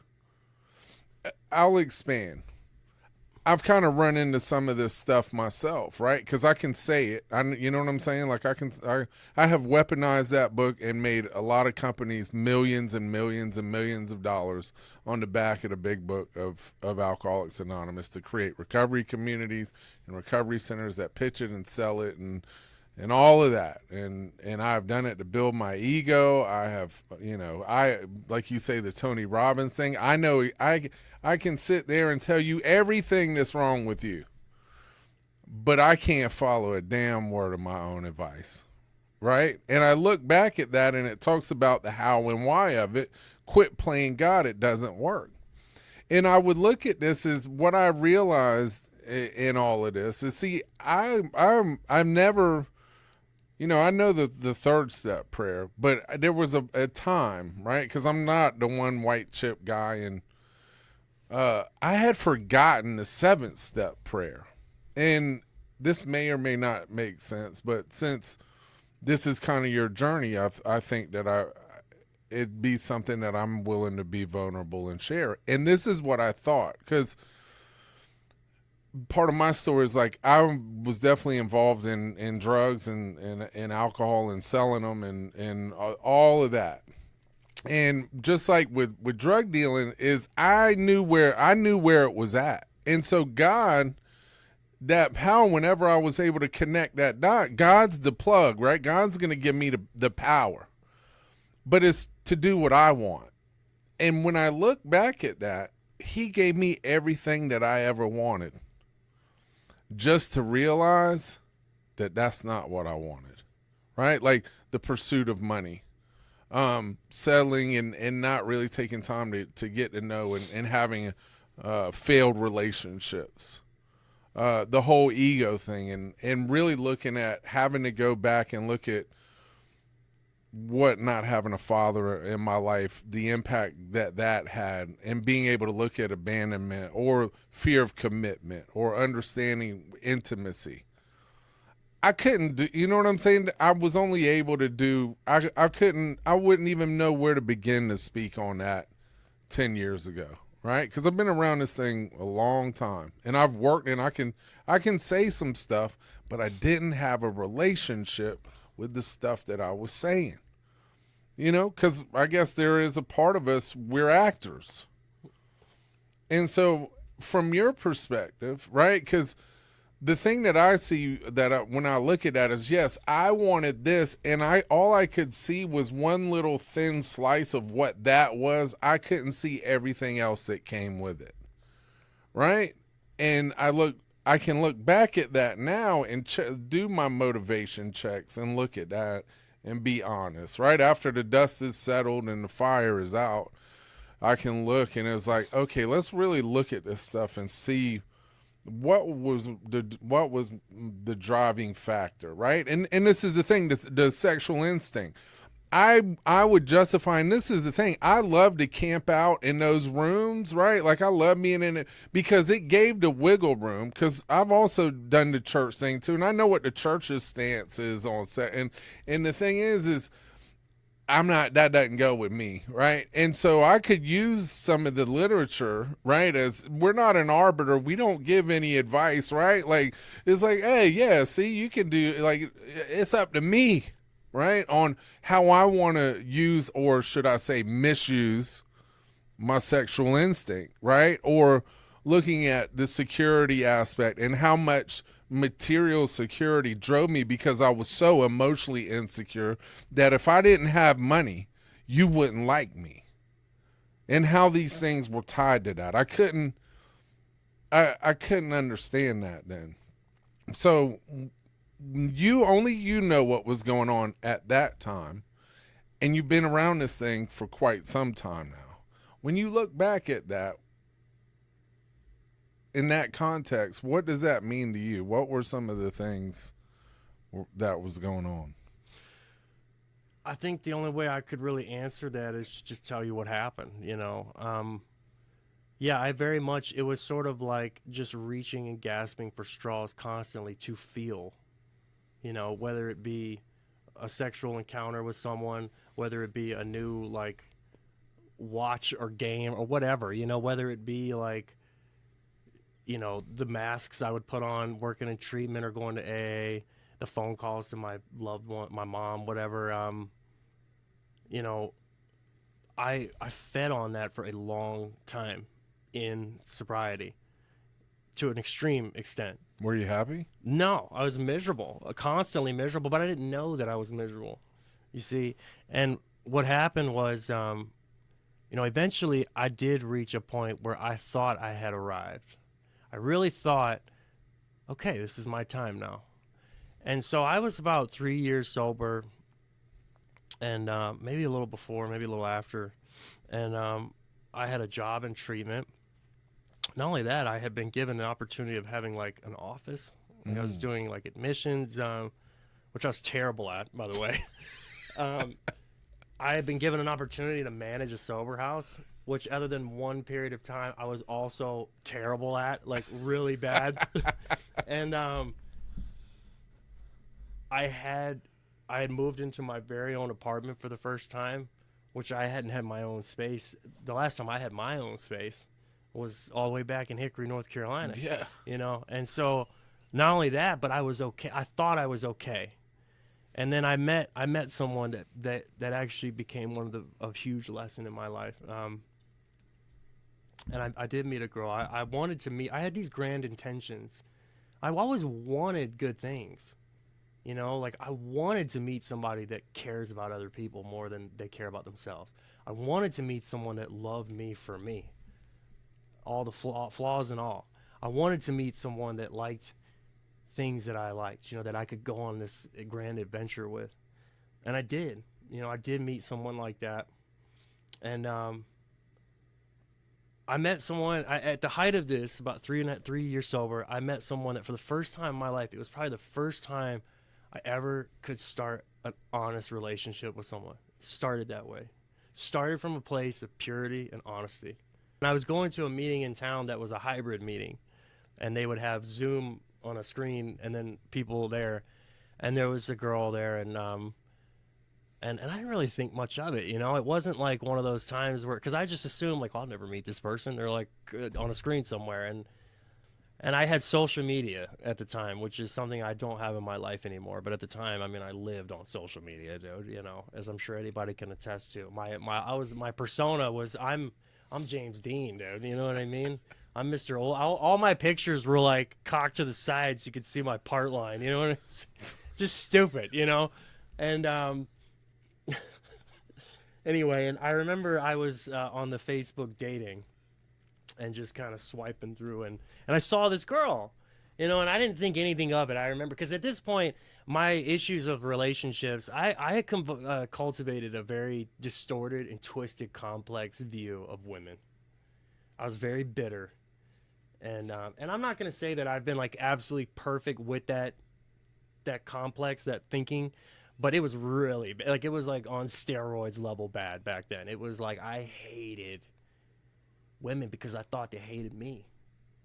So anywhere I would go, like anywhere in public, I scowled at women because I'm like, you hate me, you just don't know it. But Did you love yourself at that time? No, I hesitate. That's a part of the work in progress thing, dude, But it was really bad, like really bad then. It was like at its extreme level, like it was running rampant. Let me ask you something. Because you hate yourself at that time. Yeah. Right? Why? I didn't know that I did, though. I didn't know why? I hated myself. Why? Because I was sober, but still miserable. Because that's the underlying tone. The reason I hate myself is because look at who I really am. And the things that I'm willing to do to get what I think that I want. I was no different.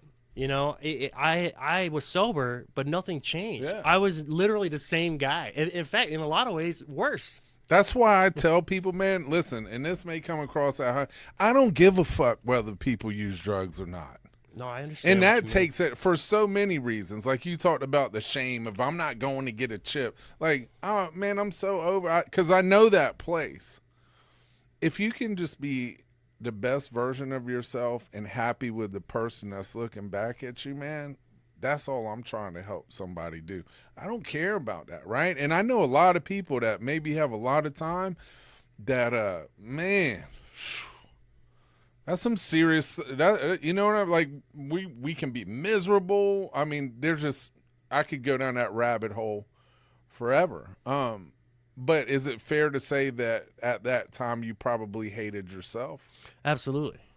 But it was almost like I didn't know that I did, though. I didn't know because I was just rampant, man. Did you ever discover that you did? Oh, absolutely. When was that? Tell me about that. All I can say, without spending too much time on all that, was that was, I think, the first time in my entire life that an actual genuine connection of that type with someone started from this place of like, Like I wasn't trying to hide anything from her. The problems I was having, I didn't know how bad they were. I didn't know what I didn't know. I thought I was fine, you know. I thought I was like on top of the world. I'm like, oh, I've arrived, you know. Like, oh, okay, you know, no one needs to know that I'm like, you know, broke all the time. I'm like stealing or lying, you know. But as far as her and I were concerned, you know, we started a relationship, and I fell in love with her, and I thought it was like real, you know. It was like, and she was this person that cares about other people. You know, I'm not gonna try and put her on some pedestal like this is a perfect person, but like those were her qualities. You know, she worked. She was heavily invested in Alcoholics Anonymous. She'd been sober for a few years. She's sober a few years longer than I have, and we just hit it off, man. I don't know how to explain it. And so, for a time, it was good. Things were on the surface, things seemed to be okay, and I sort of used that as my new drug.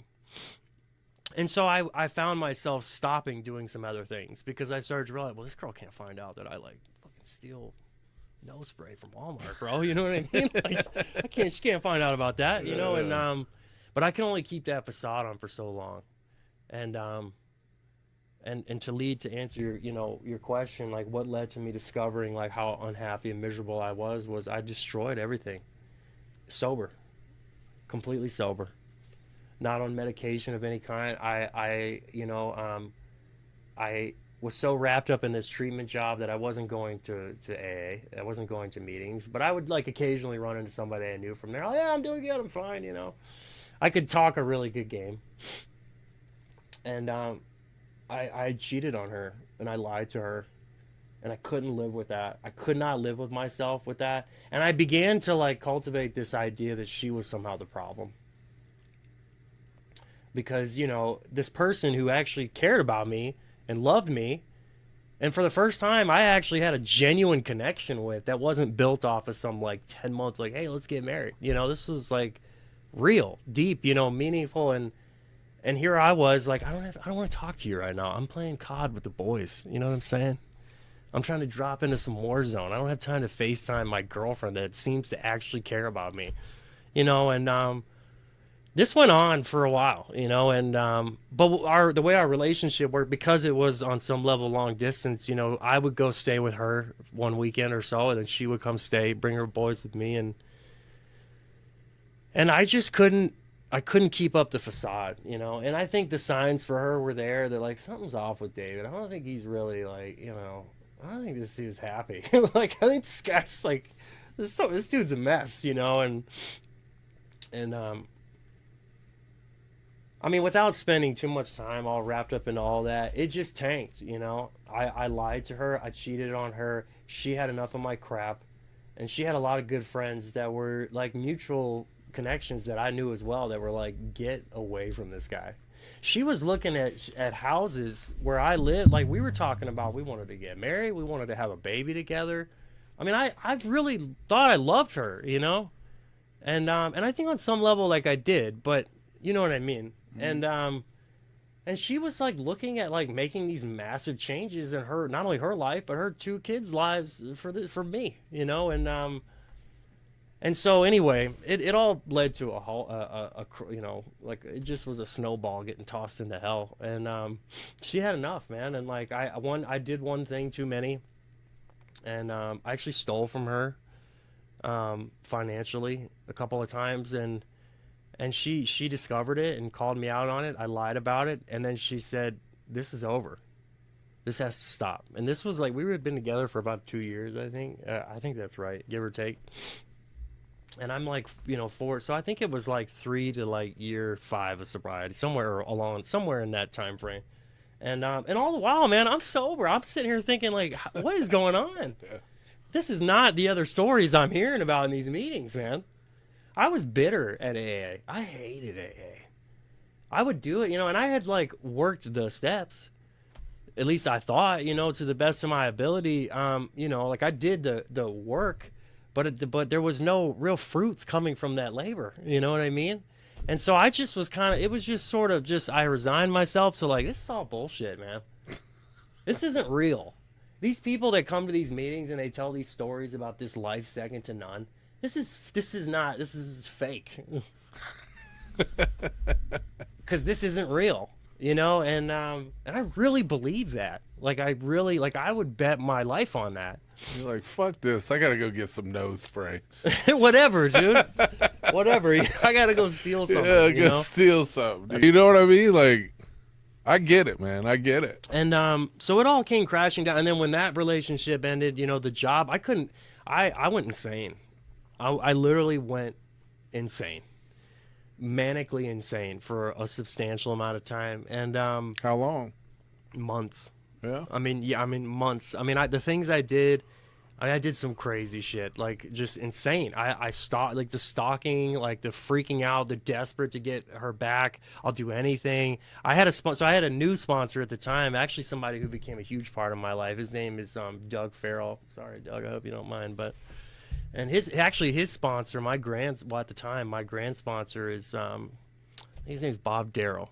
I know. Yeah, all Yeah. right. Yeah. Yeah, and I didn't know like Bob D. my sponsor Doug, like he really kind of was responsible for introducing me to like the history of AA. Not that I'm some expert by any means, but like I got exposed to a lot of like the side of AA that I just wasn't aware of. You know, where I lived up in New Hampshire was actually about an hour and a half or so away from where Bill Wilson grew up in Vermont. And after the relationship ended with her, and I couldn't function, dude. I'm jumping all over the place, but I couldn't do my job. I couldn't do anything, dude. I like wanted to die. And I think I got a little scared of like getting a little suicidal or something in my apartment one day. And I called my then at the time sponsor, who like I had tried to kind of reignite doing the steps with him. And I did a lot of the work, but it was like all to try and like get this girl back or like, you know, keep my relationship or my job or keep things going, you know? So I was doing it, but it was almost like honestly, I would have been better off like just not doing it at all, you know? But he invited me to come stay at his house with his family. And my sponsor, Doug, at the time, he's like super old school, man. This guy like has spent his life like just bringing guys into his house, his home. Like I would hear stories about like big name in the community up there, and he like the local police where he lived would like if they picked up a drunk, they'd call him and bring him to his house, you know, and he would stay there or they would stay there and they would try to help him. And so he said, well, why don't you get some stuff together and come stay at our house? You know, and I thought that this was going to be just what I needed. Oh, they get it. They love me, you know, and they did. And I think in their way they do. But it was that was a tough time, man. That was like a really hard time because it did not necessarily go very well there. You know, I was like depressed. I was like, I couldn't function, dude. I mean, my heart was broke. I think the damage that I did, like, I think the people that I caused harm to, they healed way before I did. Hopefully. I mean, I don't know, you know, and I don't mean that. I hope but something kind of tells me instinctually because they were doing good things in their lives. Like, she was working a program that was like bettering her life on a daily basis and other people's lives around her. I was not. I was miserable.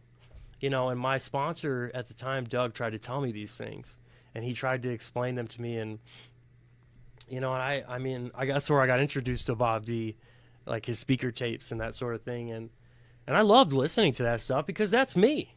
You know, I had no problem admitting, like, well, that's me. I'm that guy. But I just was unwilling to go the distance. I was unwilling to make some changes.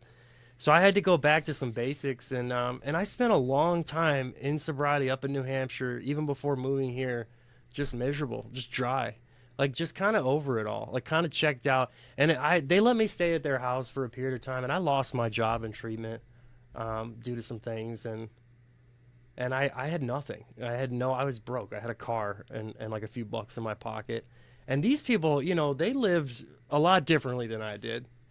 You know, they're like very, you know, dude, every time you flush the toilet, like that's water, man. You know what I'm saying? Like, how are you going to pay for that? Have you ever had to pay this and do these types of things? I remember they would tell me things like, you know, you shouldn't ever like, if your car gets super trashy and you go to the gas station, you shouldn't dump all that trash into the gas station's trash because like, that's not like they're paying to have that, you know, just things that I thought were like crazy. But I think to them, they were really trying to like tell me something. They were really trying to get me to see what I couldn't see, which is how full of me, like what a slave to myself I had become in sobriety, you know?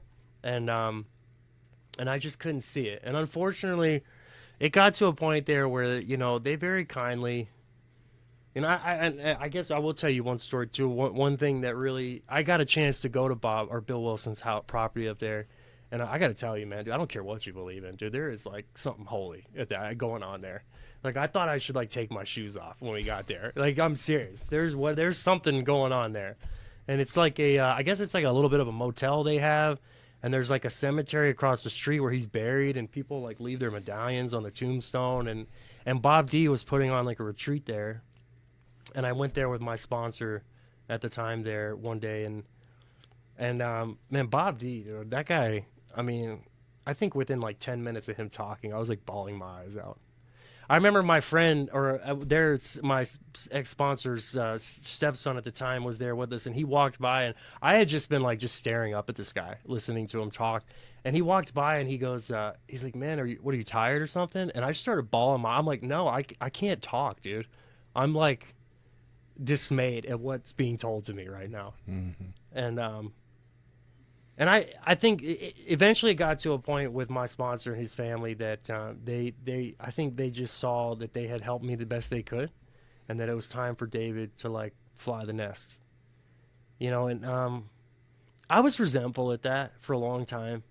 I was really, because there was some issues in there, like you know, I don't care how like good people are people, you know, and when they live together, you know, it's just things, you know, happen. It can be frustrating for one person, not for the other, vice versa, whatever.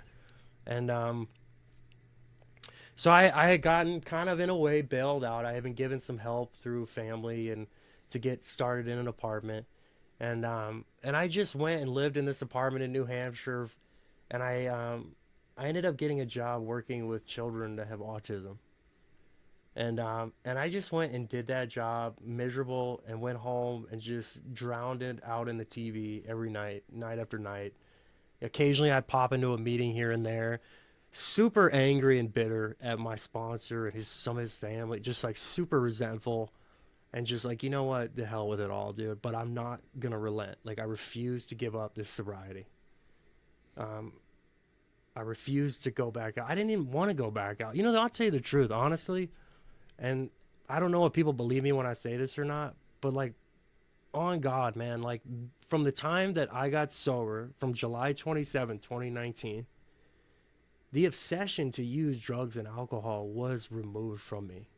I can't fully explain it. I'm sure it's like, you know, but honest to God, like I have not once had the desire to go back out and pick up a drink or a drug again, even in my darkest of darkest moments in sobriety, which there have been. You know, and you know, and talking about like my kids and like where all that was, you know, I mean, at this point, you know, I barely was talking to my kid. You know, I would like my ex-wife had moved back here, and she was living with our daughters, and you know, she's remarried now to a wonderful guy. A wonderful guy who's like very good to my kids and good to her, and like a good dude. He's cool. I mean, we don't like necessarily, we don't know each other too well, but like I like him, you know. Yeah. And you know, I couldn't even be bothered to FaceTime my kids once a week. I would lie about having kids. I wouldn't tell people that I had kids because I was afraid that like, oh, they're not gonna like me if she won't like me if she finds out I'm a dad of two, you know. Which is ironic because I think after we finish this, aren't you going to get your kids? Yeah, yeah. So Yeah. how do connect the dots? How do you get from being miserable, resentful at the sponsor, basically, I guess we could call it untreated, you know, the suffering from the ism in an extreme way, right? To here where we are now.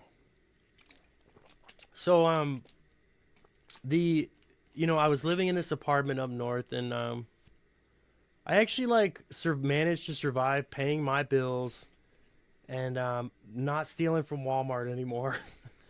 And I mean, I was still horrible with money, don't get me wrong, but I did manage to like survive on my own for like a year at this apartment without getting kicked out of this apartment. And so I kind of was like, the idea started getting floated around by my mother of would you like to come back to Greenville? I want you to come home. I want you to come move back here and be close to your kids. And like, I'll be honest with you, I fought it for a long time. Like, I didn't want to do it. But I also started to experience what I think naturally happens to most people that are parents is even someone with as ugly of an inside as me, I did start to experience like I'm a dad. These girls are precious. Like they're beautiful and they're incredible. And I started to have I don't know how to explain it, like this like yearning, like this weird inner and it was very sporadic, very random, very rare. You know, and I found myself every once in a while calling a little bit more. Not doing a good job with it, but attempting to, trying to. And my mom started floating this idea around, and I'm like, I can't do that. I thought I was still okay, you know, relatively up north. And I did start going back to AA. I found a home group at the time on the Friday night meeting up there, and I got involved. I would like do. They have a meeting house. It's kind of like I know there's a place around here, the Alano Club. It's kind of like that. It was called the Yana Center. I think they actually have like multiples of those, like You Are Not Alone. You Are Not Alone. Yeah. And I actually would go there because my sponsor Doug would tell me things like the things he would tell me things that would get me thinking again that I hadn't thought about in a long time. Like he would say, you know, it's like the kind of exposing me to how much it's not about me. You know, which I knew, but I would always be like, yeah, whatever. But I couldn't see that. You know, and so he would ask me these questions and talk to me about. He's like, "Well, hey, when you go to a meeting, like, who do you talk to? Do you talk to like people you know? You talk to like your friends if you have any?" And I'm like, "Well, yeah, you know." And he's like, "Well, have you ever thought about like you ever gone to a meeting and like looked around the room and looked for like the most uncomfortable person, someone that looks like just like out of sorts, uncomfortable, nervous about being there, like you just that vibe that they probably are like." Like that they're afraid to talk to anyone, that kind of thing. You ever thought about talking to them? And I was like, no, I haven't. I've never thought. In fact, I would stay away from people like that. He's like, well, why don't you try talking to them? You know, and I was like, I've never thought about that. There's little things like that. Like, you should be looking for ways. Like his answer to everything was like, well, you need help. You need to look for somebody to help. I'm like, yeah, but you don't understand. Like, my girlfriend left me, my heart's broken, I'm losing everything. He's like, yeah, you go help. You know, is there anybody you can help right now? Like, he would say this stuff to me, and I'm like, you don't understand, you know? And I think he was trying to be like, no, I don't think you understand, you don't dude. Understand. And every so often, like, I would hear those things, and because I hate authority, you know? It's my way or the highway. But every once in a while, man, you get to a point where you're like, well, fuck it, dude. Maybe I should try something different. And so I would run into these situations where I would take a piece of his advice. And lo and behold, it worked. Like, it would give me freedom from me. You know, and I started to have these moments where things like I started to see things that were really unhealthy in my life. You know, one of the first big things was social media. And like this persona, it's just so fake. You know, it's so not real. And I was on like the dating Facebook, all these sites, you know, and just endless. I was like a psycho, you know, like endless. Like, I feel like if someone I was attracted to could actually like get a bird's eye view into how I was on these sites, they would be like, dude, they would be calling the men in white coats, man. You know what I'm saying? They'd probably puke just at the sight of it. Yeah. Like, you are effed up, dude. What's wrong with you? You know? And I remember like these things would happen where I remember one time I got to a point in my apartment on my couch, like just endlessly looking at this, like, is she going to respond? Am I like, what, you know? And I had this moment of clarity come up out of nowhere, out of my life one day where I was like, this is sick. I don't want this anymore. And so I'm like, I got to get rid of all my social media accounts. And I remember like Facebook in particular, like, man, they really try to hold you down, dude. They're like, well, are you sure you want to delete it? Because you can pause. But if you do delete it, you know, we have to wait 28. Why do you have to wait 28 days? I don't understand. Like, is there some guy back there that's like endlessly filing, like, yeah, so-and-so wants to delete their profile? Like, you know, Is there someone clocking in to make this happen? And so, and I remember, like, if you log in at any point during that 30-day period, it like starts the whole thing over again. And I went through that like 3 or 4 times where I finally was just like, I made it, dude. Like a whole month went by and I was in the clear. No more Instagram, no more Facebook, no more Snapchat, no more whatever. And I have never gone back on since, ever. Good for you. And I've come to a conclusion that, like, I love it, dude. I don't want nothing to do with that. I can't even imagine having that on my phone now. And I don't say that as like some kind of arrogance thing. It's just like that kind of thing is toxic for me. Yeah.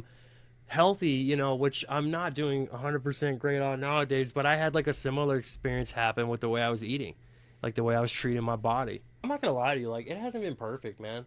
Like I've struggled, I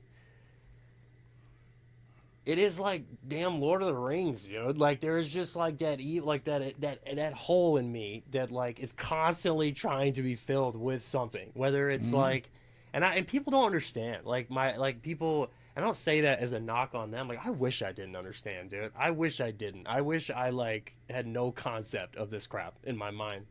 But every day is like it is a struggle. Like I do experience loneliness. Like I do experience overwhelming feelings of just not like just the image I have of myself. I struggle with that. And so I came down here and I the first thing that happened was when I've only been down here since November, and I came down here in November or maybe late October, and I found this meeting online, this like young people's meeting around here, and I went to it like a couple of times, and I'm like, well, that'll be enough. That's cool. I'll just ease my way into this, and I had gotten a job offer to kind of do the same thing again, working with young kids, and something kind of got in the way. I guess like a charge on my past, for whatever reason or another, they had to put the kibosh on the startup process with me. And so I was staying at my parents when I first moved back here, and they went away on a trip or something for 10 days, and so I was gonna have their house to myself for 10 days. PlayStation 5, dude, TV, bro, like case of Monster, man, like just Doritos. And I was like, dude, I am just gonna gorge out in self-pity for and like 2 days into that, I was like, I can't do this. This is not good, And so I had a phone number for a guy who's now currently my sponsor, and I called him and I just told him what was going on. And this is my sponsor here is like, in my opinion, a guy that walks the walk. Like we don't necessarily agree all the time. I actually kind of like that. He's probably it's probably a good thing. He's probably one of the first sponsors I've had where like I'm not trying to be this guy's buddy. Like in fact, like he's kind of annoyed me on several occasions, as I'm sure I've annoyed the living daylights out of him. I had a sponsor one time way back when I was out at the beach. His name's Jonathan S., which he's been a tremendous impact in my life. But we were kind of going through this, and he was kind of outlining the protocol as a sponsor, and it says, well, if your talk has been sane and quiet, well, perhaps you've made a friend. And then he looks at me and he said, perhaps not. And that hurt me because it was like, man, because I wanted his approval so bad, but he made it very clear, like, listen, man, I'm not a banker. I'm here to help you get sober. That's it. And we may or may not, but I have a responsibility and an obligation. And man, oh, that hurt because, I wanted that approval. But, of course, in time we've grown very close. But I thought that I don't need a friend. I don't need a co-signer. I need somebody that's willing to bring some truth to me to say, hey, maybe did you consider this? Or I don't think you're seeing this, right?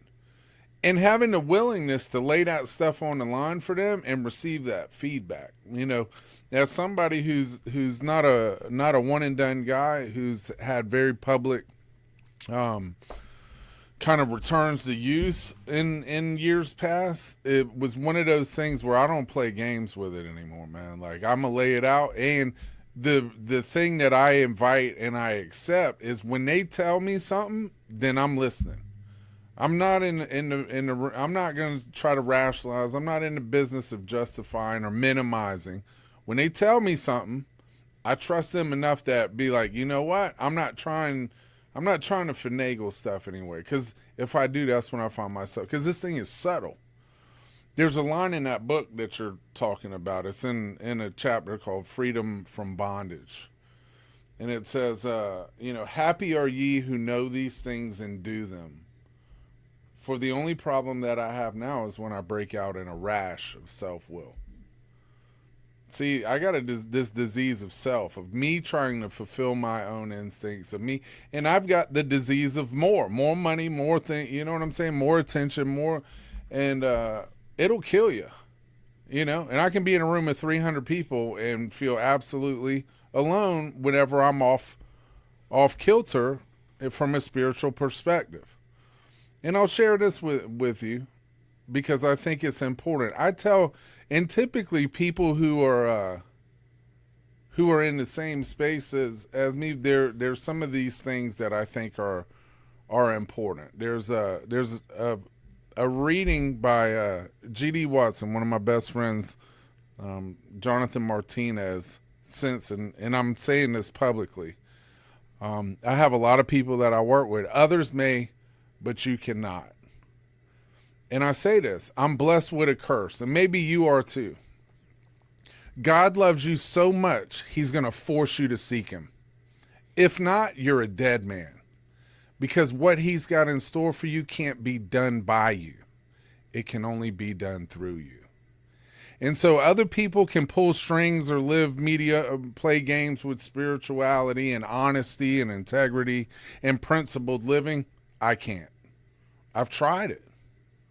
And it was in that final analysis whenever I admitted complete defeat and said, okay, I'm in. I get it. I'm just going to follow what my group of guys that have told me, because I've been, I'm blessed where I have some people that have been around me for 2 decades. And I can take what they say to the bank because I know where they came from, because I was the one that was helping them only to fall, right? And, there's a derivative, humiliation, right? That's out of humiliation can come humility.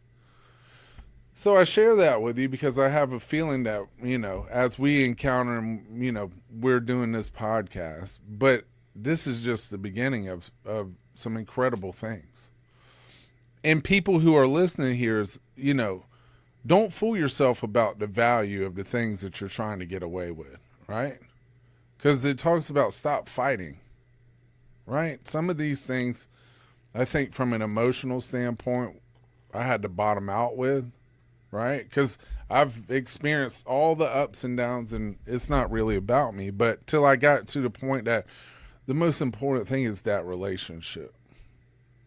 And how I can do that is I take the guesswork out. Like, I live a principled life to the best of my ability. Do I get it perfect? No, I don't. You know what I'm saying? And I mean, I had to go talk to John the other day. We had this conversation, and I'm sitting there walking, and I'm freaking sideways. And I'm like, you know what? The way that I spoke, it was not conducive as a person in recovery, and being able to go and talk to him about, where that stuff came from. And the truth was, where it came from is it's a position of fear, right? Like fear will have me do some crazy stuff. And today I don't have a problem because you can't save your ass and your face at the same time, right? And that feels good. That feels good. So what's it like for you today? Yeah, so I appreciate everything you just said, because I completely agree, and not for the sake of agreeing. Like I can, as you're saying that, I'm like, that applies to this, that applies to that. That's right. What's it like today? So, like I said, I've had this sponsor, and I've had a couple of they're minor in the grand scheme. So this is kind of my sponsor. He's always like, when I've called him a couple occasions, just totally distraught. Like, man, it's just, oh, this is going on, that's going on. And he's always like, man, that sounds like it feels awful. And he says it like earnestly, but almost like with a subtle hint of like, okay, David, And then I'm like, yeah, it does feel awful. And then he'll kind of quiet for a minute, and he'll go, well, do you want to keep feeling that way? I'm like, well, no. He said, what are you going to do about it? That's just kind of how he is. Like, that's his personality, And it had kind of been determined amongst the two of us that, like, especially his advice, his suggestion was like, I think you need to do the steps of AA again. I think you need to have a fresh experience, or not actually AA. We're doing NA, but he said I think you need to have a fresh experience, and I was really open to that because I want that. I have, even despite all the ugliness, like, there's a massive amount, there is a hope in me, and there is like a heart in me, and there is a person who does like care about people, who does want to help someone. I mean, the amounts of people, like, I mean, dude, I can't tell you how desensitized I've become to like the stories of people dying, like having a Narcan people, like people that I saw in treatment 4 or 5 days ago, who were just like sweet young 19-year-old kids, and then finding out like a week later that they're dead. I mean, literally, I've seen it happen enough, not like by in some insane amount, but enough to just kind of be desensitized to it at this point. And it's, you know, I think that's my purpose. That's why I'm here, is because I think God does want to use me in a way, and not for me. I think for someone else, And so he suggested that I think you need a fresh experience, and I've had some tug of war with that. Oh, sure, absolutely, man, I'm totally down. And then do a little bit here, and then kind of like fall back into just me and nothing. I mean, yeah, I've had like a couple little job things that didn't work out since I've been here. Some relational things that I mean, they could have been a lot worse, absolutely, but definitely just some tough moments. But I have, as of more recently, like, become more grounded and become more willing, and just kind of like you said, you mentioned it. That's usually, pain is, in my opinion, the greatest motivator. It's what it is. I mean, pain will motivate you, and unfortunately, like, it is an unfortunate part of the rub, so to speak. But like, I gotta learn through pain. And one thing I've definitely learned is that I don't want to cause harm to other people, through my actions. I used to not care about that. I used to not be able to see that. But I've grown enough and learned that, like, I can see that. So I do actively work on not doing that to the best of my ability. And I think life today, what that's allotted for me is some open opportunities to learn, to become teachable. I have, especially more recently, like, been able to hunker down and be like, okay, sponsor, like, let's do this. I'm going to do something every day, even if it's like, and the way that I'm going through the steps with him currently is like more extensive than I've ever done it before. It's definitely it's not quite the same as just sort of having some really good therapy sessions that lead to like a 4-step, that lead to like some more therapy sessions, that lead to like a list. And like, all right, man, go make those amends. Like, this is like a real process with him.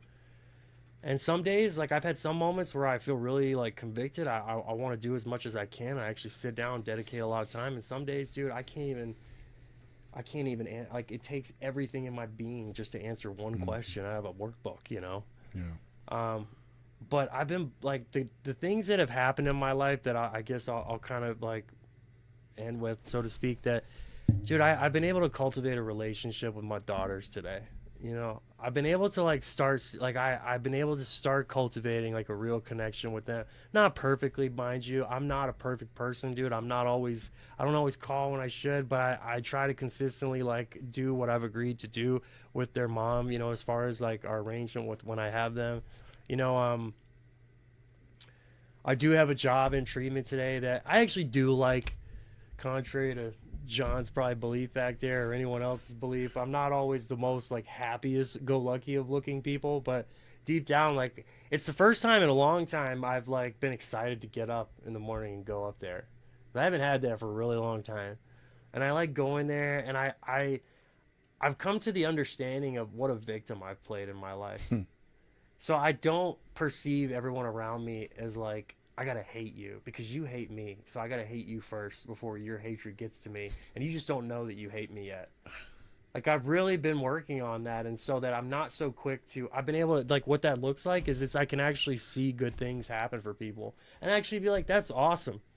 I had a friend recently who's like dealt with a lot of issues in her own journey and like legal stuff, and she was just as of recently discussing with me how she had something coming up soon that she's really nervous about, like, And I guess it kind of like, so far, I mean, it still has a bit to go, but so far it's like not gone south like she was so worried that it would, you know. And I've been able to see that and like get excited about that. And what happens when these things occur is I get some freedom from me, which is ultimately like what I'm chasing. That's what I'm after, is like freedom from David. Because when I have that, it's like it is that fourth dimension, you know. It is that life second to none. It's just and I you know, I think some days are better than others. Some days like I'm really on fire, I'm happy about that, and I kind of am more at ease, you know. And other days like, dude, I'm ready to like take a potato peeler to my ankle, man, or something, you know, like I'm going crazy. But I'm not the same person that I was, you know, and I'm more willing to learn and more open. And yeah, I don't know if that answered that question, but that's kind of where I'm at with it today, right now. David, man, I think that's a good place to wrap it up, man. Thank you for your time, and I look forward to the future.